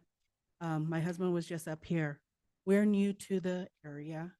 I was born actually in Williams, Arizona, and through circumstances ended up in Phoenix. However, I only have a few things to say. Very nervous right now, so pardon my voice. However, we own a small business. And it's very hard to own a small business, especially when you're doing good things. My husband and I took many years. It took us many years to start our business, but it's a thriving business, small business. And we respect small business owners. I respect these people deeply. They're doing good things. But as you can see, all the ones that they have helped, which is great, they all live here in the Flagstaff area. This woman here, which is our neighbor, I haven't met her yet. We don't live in the gated community, but she did have a thought, is like, what would happen if they opened a campground right by any of your houses? You know, this CUP, you know, all these terms are very new to me. However, if this gets allowed, how many other people that own 10-acre lots are going to ask to have a campground in the vicinity? We spent our time, our savings, our retirement to buy this piece of property. 10 acres in the Williams area is not cheap. And we have gone through about 3 years of trying to get permitted, our permits in order for us to build and get septic, as my husband explained. So I feel that these two here, very good people. We have nothing against them. However, like my husband said, they're in the wrong area. They're just in the wrong area. We don't want to share that residential area. It's a G zone. We had looked into it because we had thought, well, hey, maybe an Airbnb might be a good idea, a little extra income. In our contract, when we bought our property, it said that there were no Airbnbs permitted. So we respect that. We're not going to go the rules, and we're not going to do that. But our 10 acres is one house. We can have a casita that is 1,000 square feet only.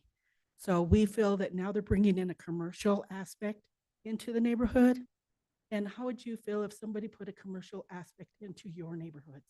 So we're just asking you to take that under consideration. We really want to keep it as residential. You know, there's a lot of properties that are available to them that they can go outside of that Spring Valley area, the Red Lake area, and do their business elsewhere. I think that's probably about it. I really appreciate your time. Thank you. Thank you. Thank you. Next, I have Robert Small.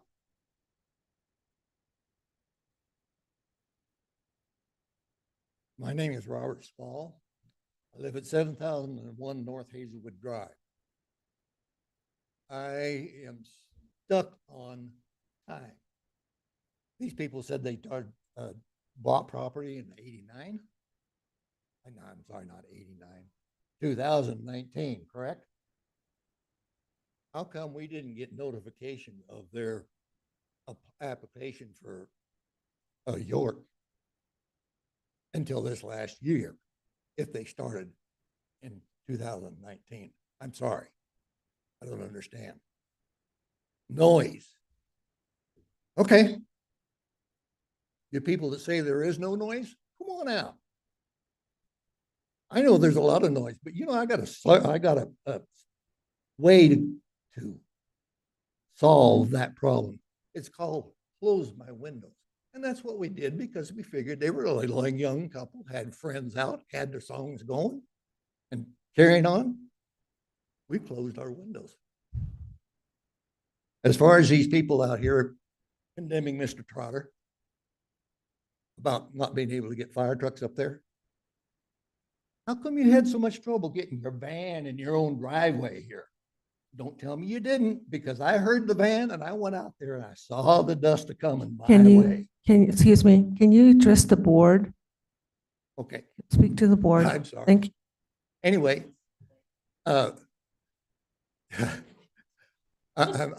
sorry. Anyway, I don't understand. My daughter and I went over to visit 2 years ago.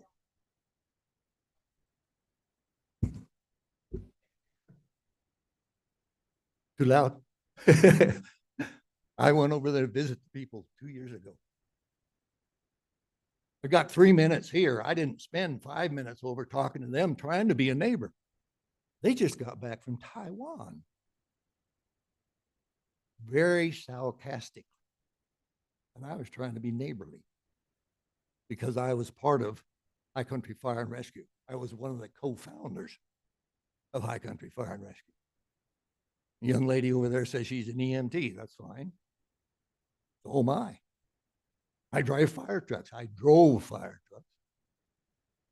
There's no way you can get a fire truck up into that yard and maneuver with what they have now. It's too steep. The pictures that were shown were great. Only trouble is they're 12 years old. How do I know this? I've been out here 30. That's all I've got to say is all these people over here that they're miraculous people. Okay. To some people they are. Me and my experience with my daughter and I, no. Thank you. Thank you. Okay, that concludes the comment cards we have for those here in person. I am now going to open it to those that are on the phone and on the meeting virtually. There's already several people that have their hands up that would like to provide comment. I understand for those virtual and on the phone, you're not going to be able to see the green and red light. So I will intervene when there's 3 minutes that have been passed. Lindsay, Yes, go ahead. can we take a 5-minute break again, please? Thank you. We're going to take a 5-minute break at this time. So if you could just keep your hands up online and we'll cue you in.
So we'll go ahead and proceed with the meeting, and we're still with the public hearing. Lindsay? Thank you, Chair Begay. I'm going to go back to those that are on the meeting virtually and by phone that have their hands up. Again, if you can state your name and address for our minutes, you'll have 3 minutes to make your comment. I understand you're not going to be able to see our little light blinking, so I will intervene when it's been 3 minutes. And the first person with their hand up is Carrie Henderson.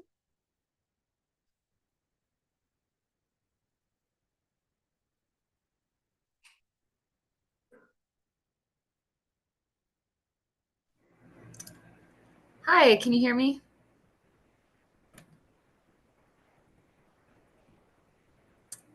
Hi there, can you all hear me? Yes, we can hear you. Great. Good evening, Board of Supervisors. My name is Carrie Henderson. I live at 2785 Soil Ovie in Kachina Village and have lived in Coconino County for the past 6 years. I'm a voter and an active member of the community. I wish I could be there in person tonight, but I'm visiting my parents and it's almost 11 p.m. here, so that should indicate how much I care. I am here to voice my support for Grand Canyon Eco Retreat. As you have already heard, in the past 5 years, Grand Canyon Eco Retreat has not received a single complaint, noise violation, or otherwise from any of its surrounding neighbors until the one in question. I would like to emphasize that there is only one neighbor that is within earshot or eyesight of Carrie and Zach's property, and this neighbor has affirmed that they have no issues with their business. Grand Canyon Eco Retreat is a small, low-impact campground with a focus on nature and sober lifestyles.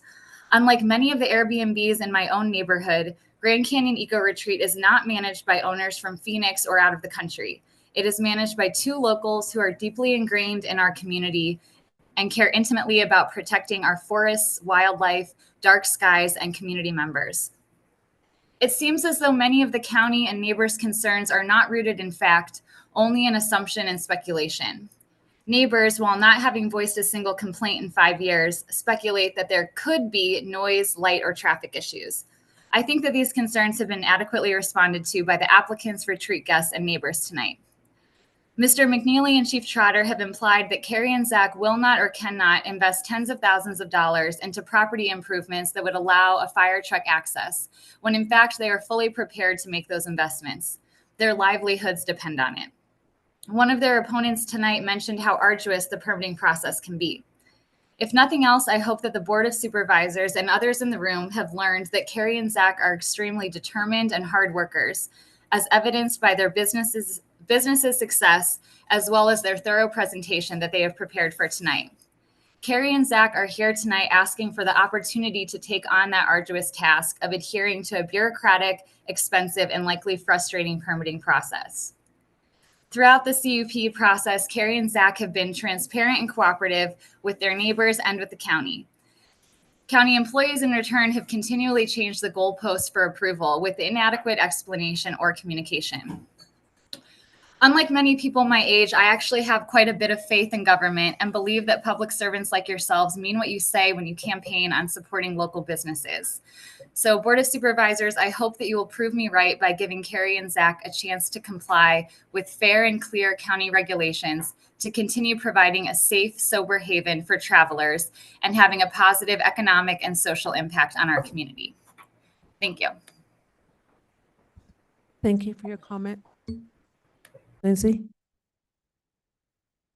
Thank you. Next, we have Sydney Kleiss. I'm going to go ahead and allow you to speak. If you can just unmute yourself. Can you hear me? We can hear you. I'm going to go ahead and start the clock after you introduce yourself.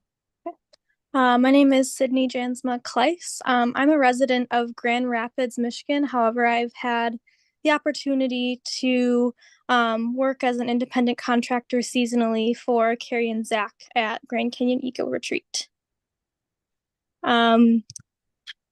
I have had the joy of working for Carrie and Zach.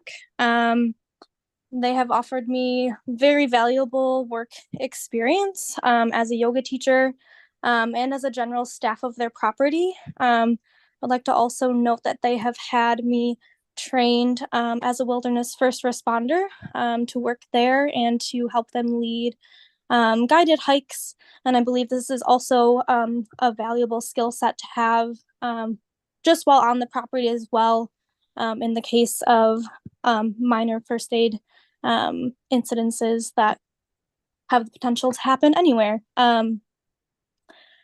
In addition to that, in the time that I've spent living and working in Coconino County, I have enjoyed visiting other businesses and pouring back into the community there by visiting local restaurants, coffee shops, yoga studios, etc. And I truly enjoy the community in that area. I am in full support of Grand Canyon Eco Retreat and believe that they should have a lengthened opportunity to address the concerns posted by the county and believe in what they do with their business there. They have touched many lives, including my own. And I've been a witness to many guests coming and going through their property and have heard firsthand many accounts of raving reviews of the peace and serenity and just the stories that Carrie and Zach share that personally touch every person that they meet. So that's all I have to say. It's going on 1 a.m. here in Michigan, so I hope that shows some of my continued support for them as well. Thank you. Thank you, Sydney. Next, we have Valerie Oddbam. I'm going to go ahead and allow you to speak if you can unmute yourself.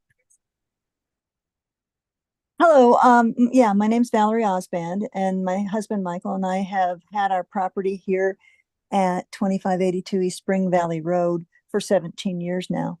And what we're hearing is, you know, that they started this business without knowing they needed these permits, and you know, saying that their lack of knowledge was an excuse for that, and that getting the permits and all the approvals through the county and stuff is very costly.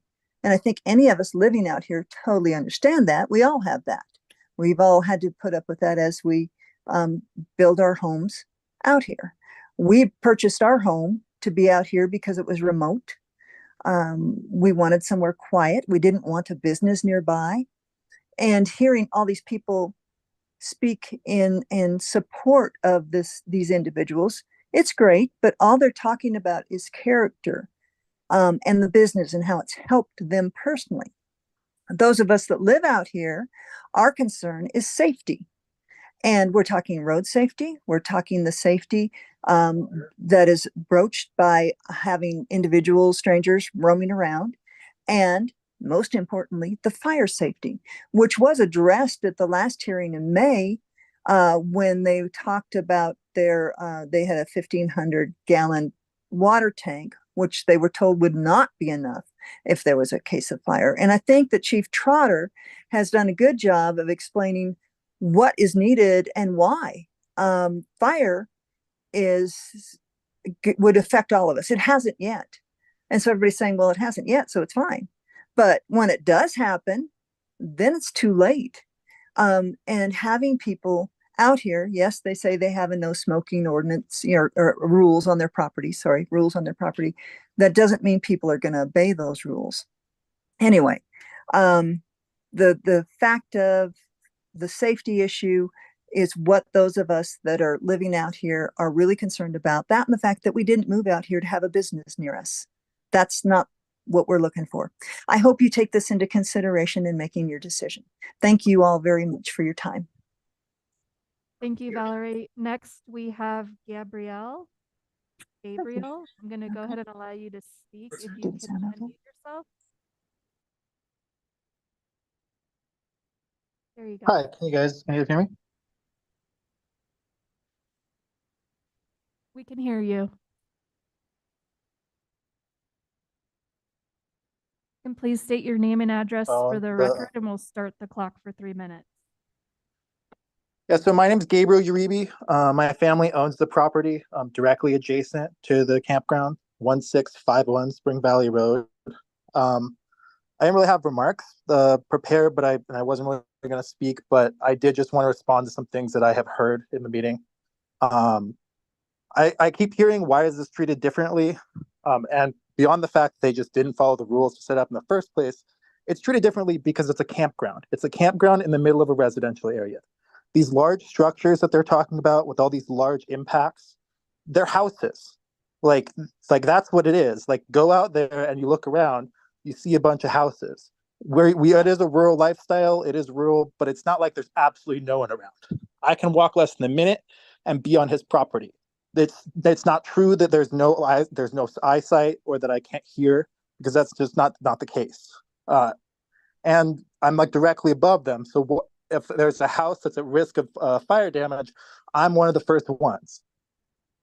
I also think that I've been coming. I don't live there full time, but I've been coming out there my whole life.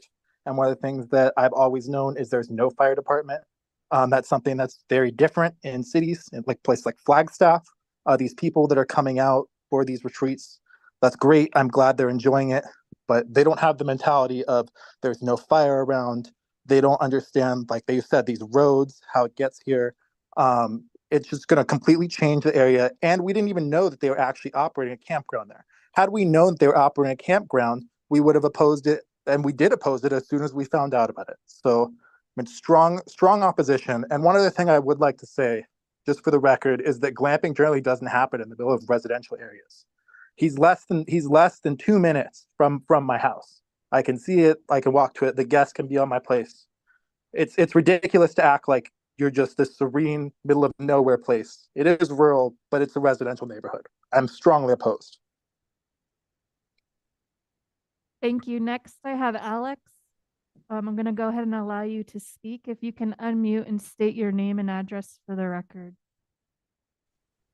Yeah, is that unmuted? Yes, we can hear you. My name is Alex Uribe, and Gabriel, that's my son. He just spoke just moments ago. And I am building the large house that's right above Zach.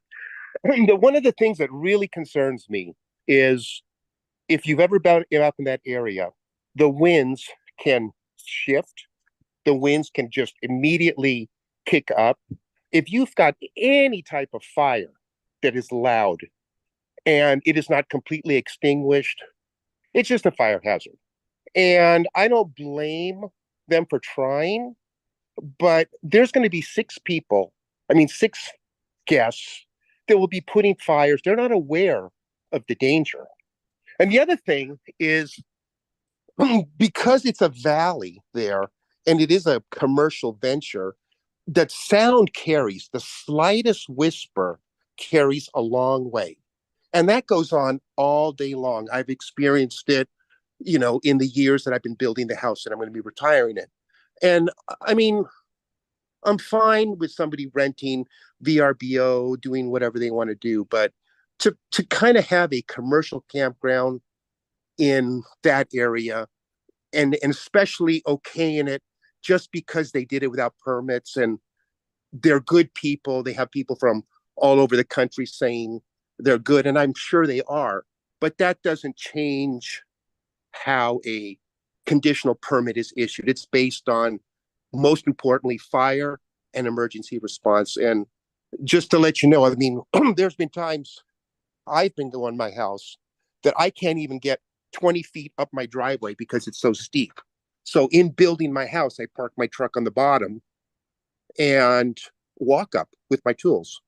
And to think that there's any possible way that a fire truck could manipulate anywhere up there is just not realistic. It's kind of where you'd have to go and take a look. It's too steep. And, it's if public safety is an issue, like commercial buildings, they have exit signs, they have 36-inch exits. This seems to be whatever you want to do because I did it already. That doesn't seem like that flies. That there has to be rules and regulations, and not just they're good people that do good things for people. So with that, I'm done. Thank you. Thank you, Alex. And at this time, I have somebody with the last number 774 for for their phone number. I'm going to allow you to speak and ask you to unmute. And you can please state your name and address for our minutes. You'll have 3 minutes to speak. Good evening. I'd like to, my name is Joseph Tosi. I live at 2938 East Green Tree Lane, about 2 miles to the east. I would like to say thank you to Chairman Begay and the supervisors. I certainly appreciated the resolution that you enacted for the Code Talkers Day. They were and are true heroes for World War II. I wish to thank you guys for that. I did submit a letter of appeal to Supervisor Hess, but it was past the time when the agenda was produced, so I don't believe it was attached. I do have just a couple questions, and I'm not going to address the safety issues that were already talked about fire and other things, but I am going to wonder, because Spring Valley Road is a windy, twisty road where the driveway is located. And approaching from the east, from down in the valley and coming up the hill, they have probably 270 feet of visibility to see their driveway. Coming down the hill, going east on approaching from the west, from State Route 64, where I'm sure almost all of their guests arrive from, that driveway is not visible until the very last curve is negotiated. It is a blind intersection, very dangerous in my opinion. Their website advertises they're only going to be open from May until November. I don't know who's going to manage their property from November until May, when they travel to their other activities. They perform a great number of activities on that site, from retreats held both locally as well as in other areas and countries, according to their websites.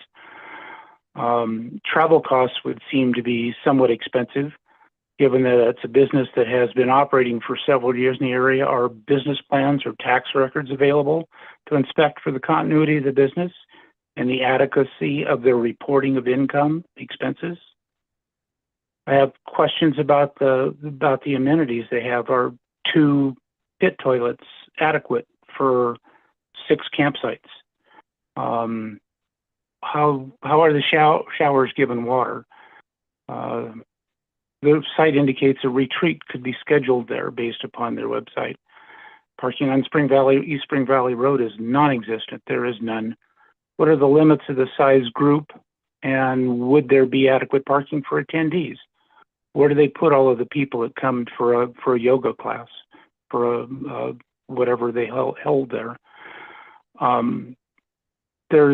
Were fencing requirements noted in the initial stuff. The only fence that they actually have control over are the ones that are along Spring Valley Road. The other Mr. 4 are Tosi, shared if you with could their. please wrap up. That's 3 minutes. Okay, I wish to thank the boards for their time, and again, my opposition to the approval of this campsite is imminent. Thank you. Thank you. And I will note all the comments that have come in after the agenda packet have been provided to all the supervisors, even up to today, the ones that have come in. So they've got all of the comments that have come in written form as well. Next, I have somebody with the last number 735 for a phone number. I'm going to go ahead and allow you to speak. If you can unmute yourself and state your name and address for the record.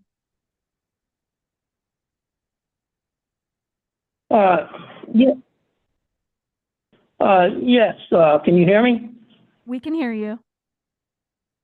My name is George Lockhart. I live at 1693 Gold Trap Trail. We've been there since 1989. 84. We're about a half a mile from where this glamping site is going to be, supposedly. The big concerns are, is fire. Everybody has stated that. Also, I hope the board considers the fact that 1.6 miles down the road is a KOA campsite.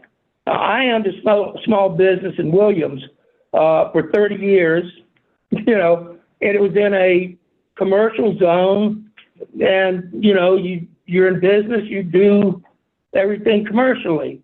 I feel sorry for businesses like the KOA that now have competitors that, you know, they can get a piece of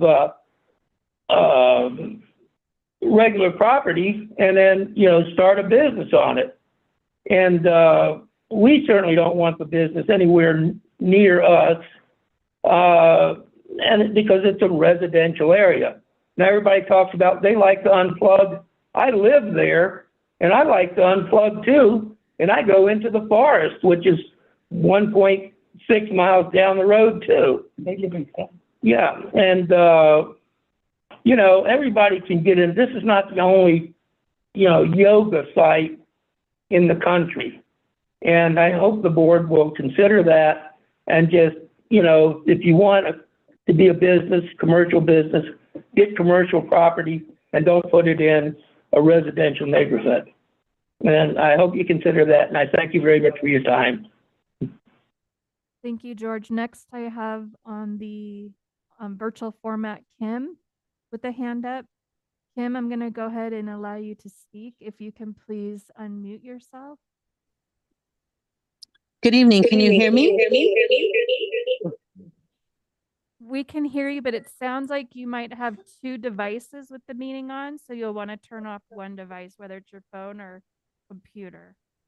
Okay. There you go. All right. I just wanted to say thank you to everybody who has contributed to the efforts, speaking, presenting, going out and viewing the property. I hadn't planned on speaking. Oh, Kim Ammerman, 2872 East Spring Valley Road in Williams. I just wanted to say that I've heard all of the wonderful positive things that this couple do.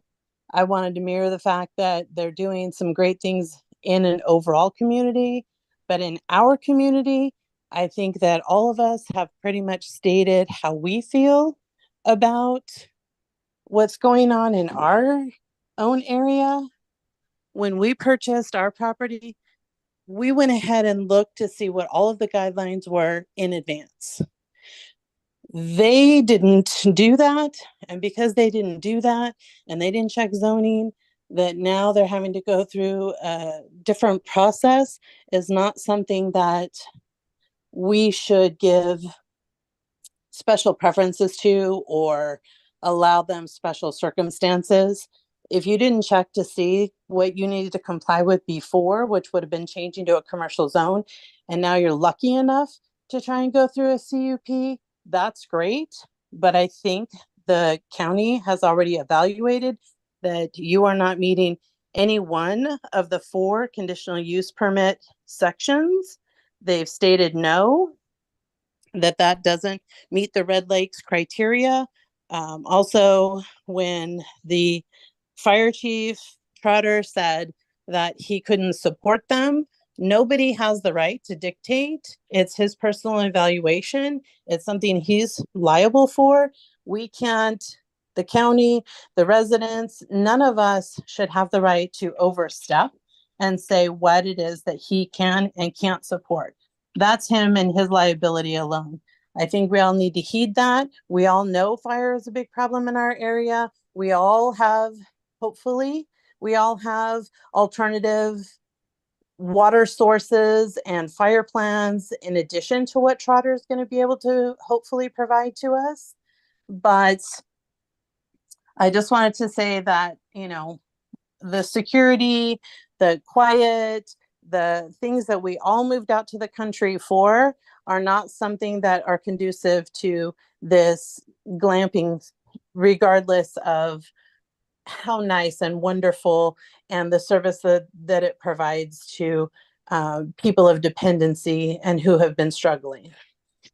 And I think that's pretty much all I have to say. I just wanted to, again, thank everybody for their time this evening And we hope that you do not decide in favor of overriding the denial. Thank you. Thank you, Kim. That's all the hands that I show up in the virtual and telephone. Again, if you're on virtually or by phone, if you're on virtually, you can hit the raise hand icon that looks like a hand, and that will raise your hand and notify us you'd like to speak. Or if you've joined by telephone, you can hit *9, and that will raise your hand and notify us that you would like to speak.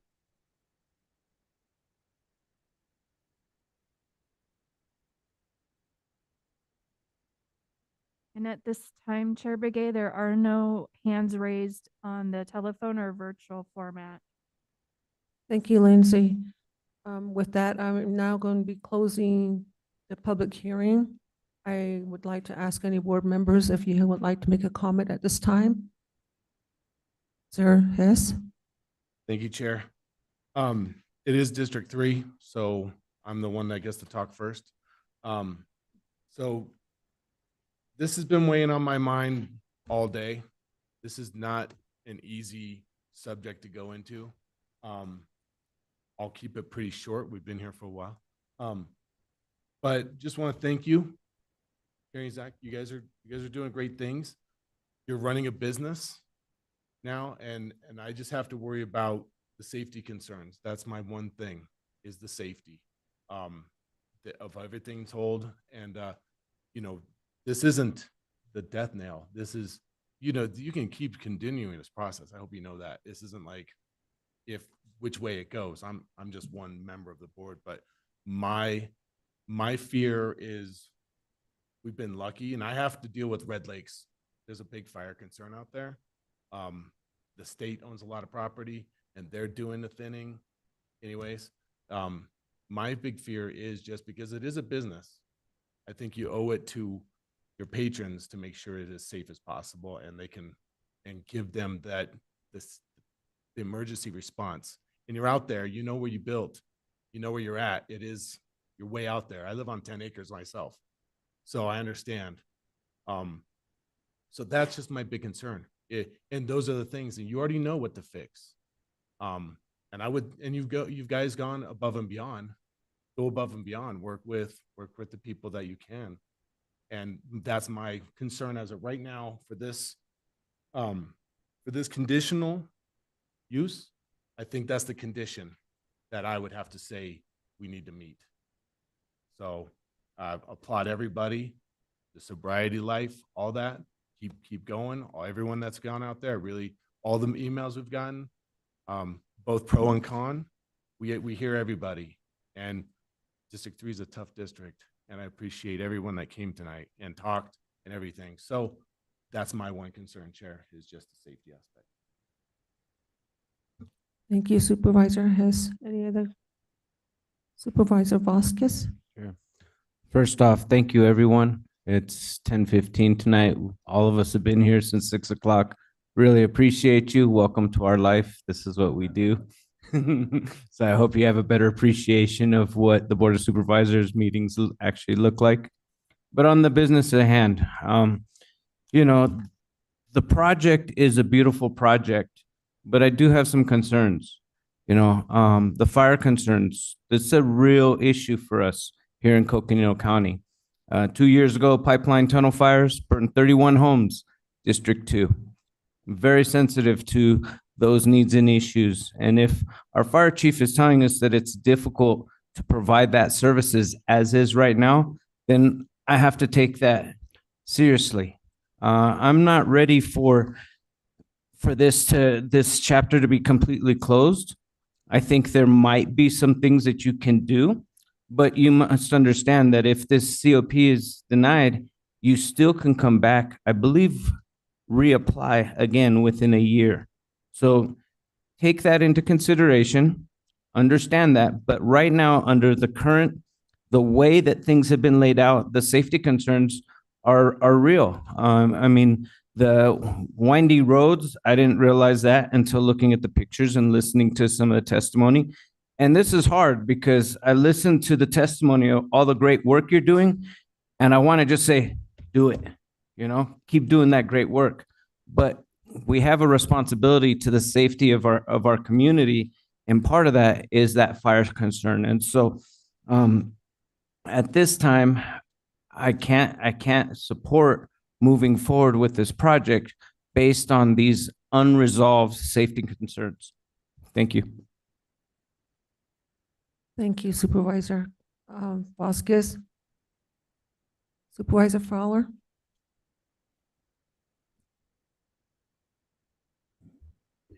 Thank you.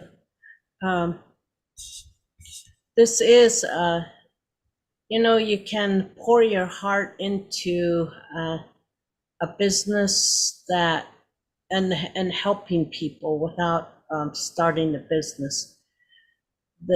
This has a number of violations. First of all, from the very beginning, on a 10-acre general zone, the first order of business is to register your business and also to contact community development and find out what the process is.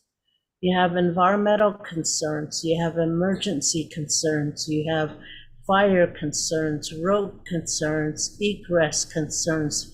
You have all of these concerns that you work out, and that's the reason why you sit down with our staff to figure out what are the requirements so the neighbors are safe, and the people that are going to be coming, they're also safe, and you are safe, and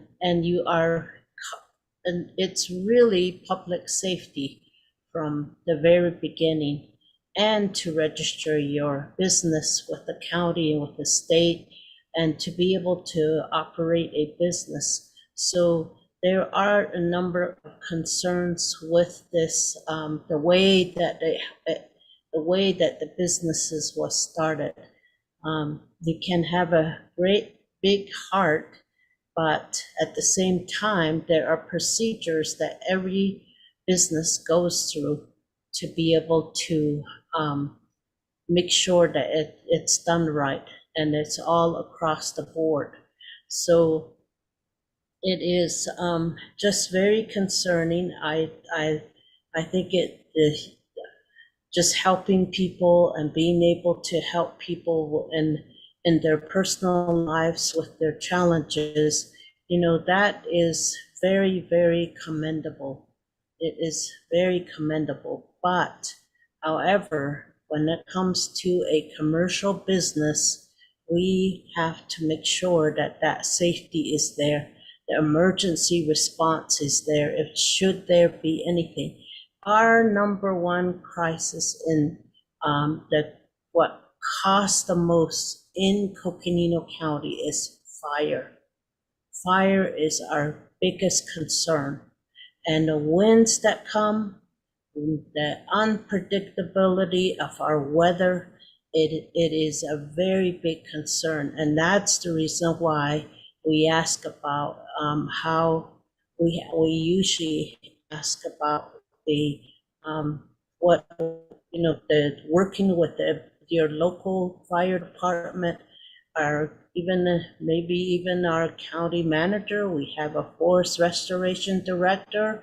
All of those contacts are very important, and had you sit down with our staff from the very beginning, they would have laid it out and be able to help you to be able to come to a really good plan for you to be able to go through this process, and you wouldn't be going through this right now. So I just cannot, and I'm not able to support this and proposal as it is that is presented right now. And I cannot, I just do not support it. I'm just very concerned with the way that it's been handled and where it's at right now. There's no fire department that's willing to take it on or nearby. So Thank you. Thank you, Supervisor Fowler. Supervisor Horstman? Yes, thank you. And thank everybody for being here and everybody online. You know, it's really important for us on the board to hear from our community, to hear from you what your thoughts are, what your concerns are. That's part of our democracy. It's part of who we are as a board. It's why we are here working together to make the very best community we can. And Carrie, you started it out, and I really loved how you started it out. And that was, we are all here for the best interests of the county. And we are all here for the best interests of the county. Whether we agree with each other or not, I really believe that everybody here spending their time, it's 10:20, are here because we want to make this the best county we can. We want to build the best communities we can. I want to thank you and applaud you for the great work you're doing. You know, I read every single one of the comments that were provided to the board. I've listened to all of us here today talking about this. You have done a great service to our community. You have a great business model that I do hope that on some capacity can continue. And I certainly wish all the best of luck on you being able to do it, because I think it's great. Don't give up that dream. It's really important. It's important for our community. But I also have to say, as you've heard from my colleagues, that what we're dealing with today is we have people who purchased in a general 10-acre zoning, and that is a residential zoning. Now, our policy is to allow a CUP, and that is a special consideration to allow a change of use to the property. And to do that, we have to meet certain conditions. And some of those conditions are the effect on the surrounding properties, the impact on transportation, on public health, safety, welfare, it goes on, natural environment. I look at this business. This is exactly why I believe that they wanted to switch to a CUP process, to allow small businesses, mom and pop businesses, to be able to do economic development, to be able to do glamping. And by the way, somebody said, is it your cup of tea? I love glamping, and I love being able to go out and camp in our community. I think it's important for tourism that we do all of that. But we can't just say, yeah, it's a great idea, it's a great program.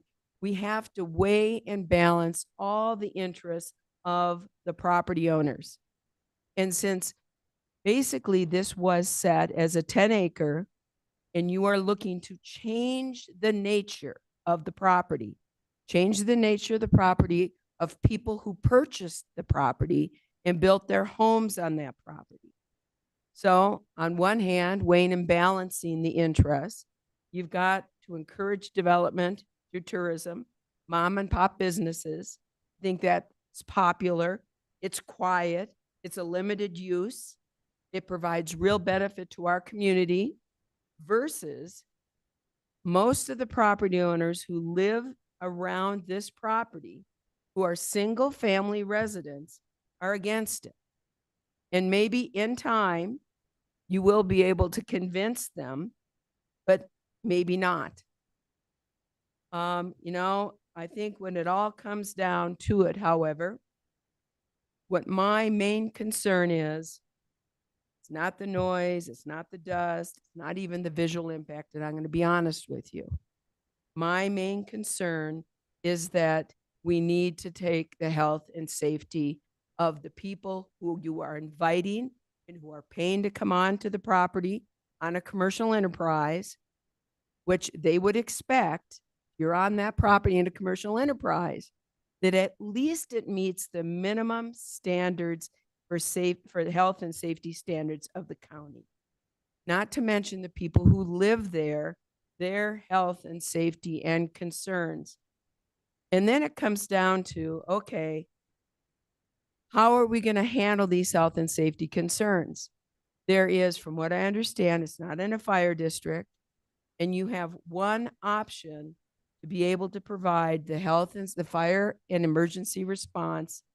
And that is through a company, it's a private company, not controlled by the county, that has made it clear that they do not feel, for the reasons set forth partially in letter 1, more specifically in letter 2, that they have some real concerns. And then in letter 2, the comment is that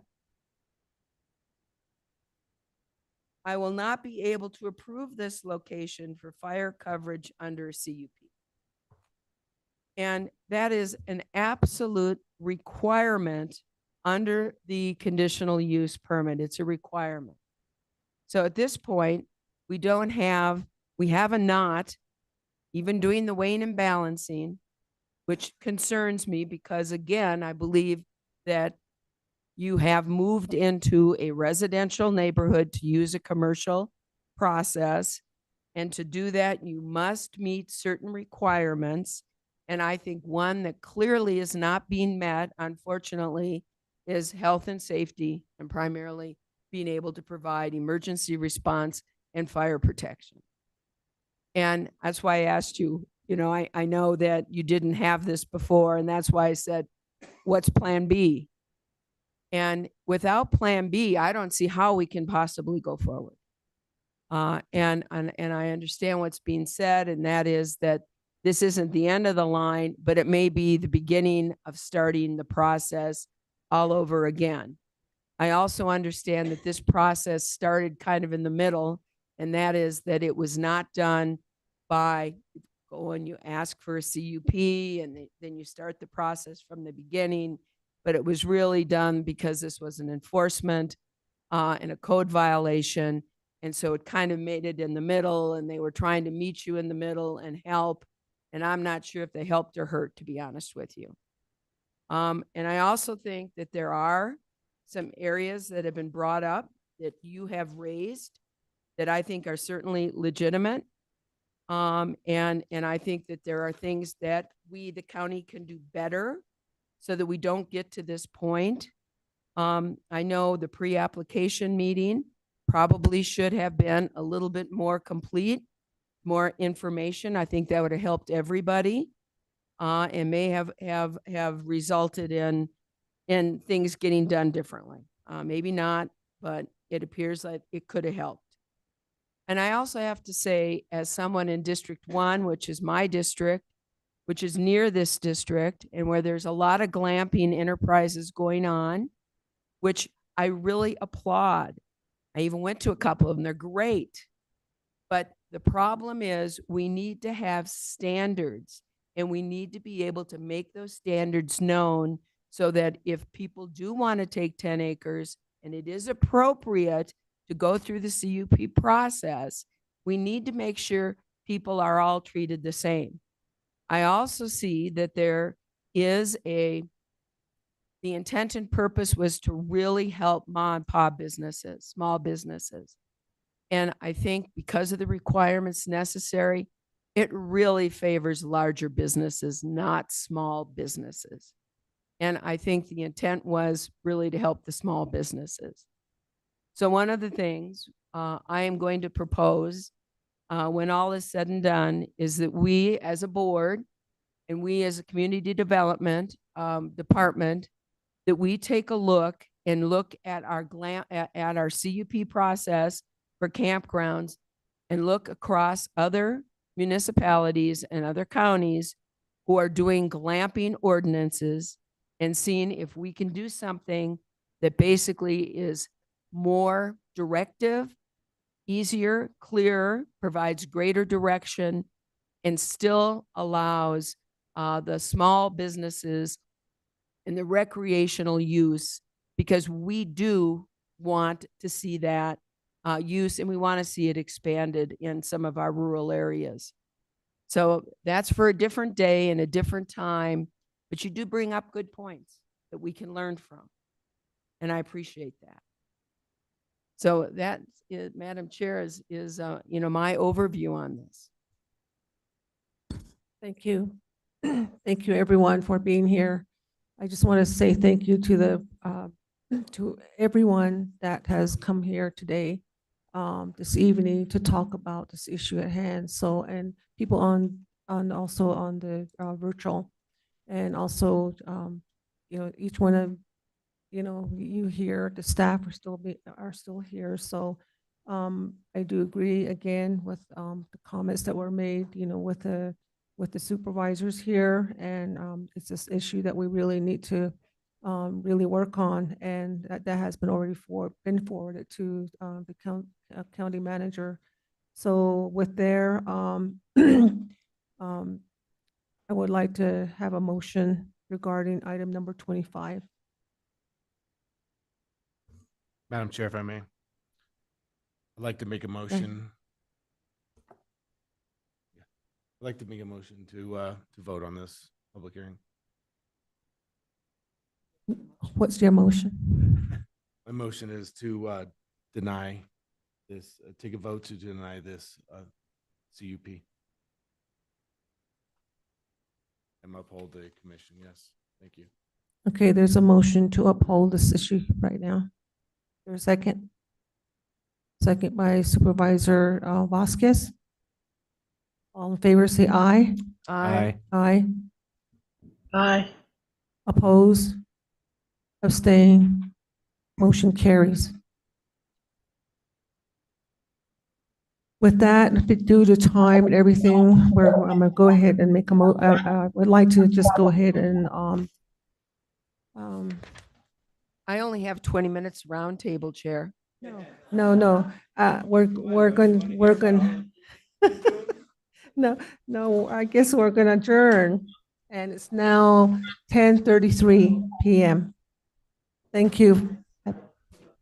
Have safe travels home.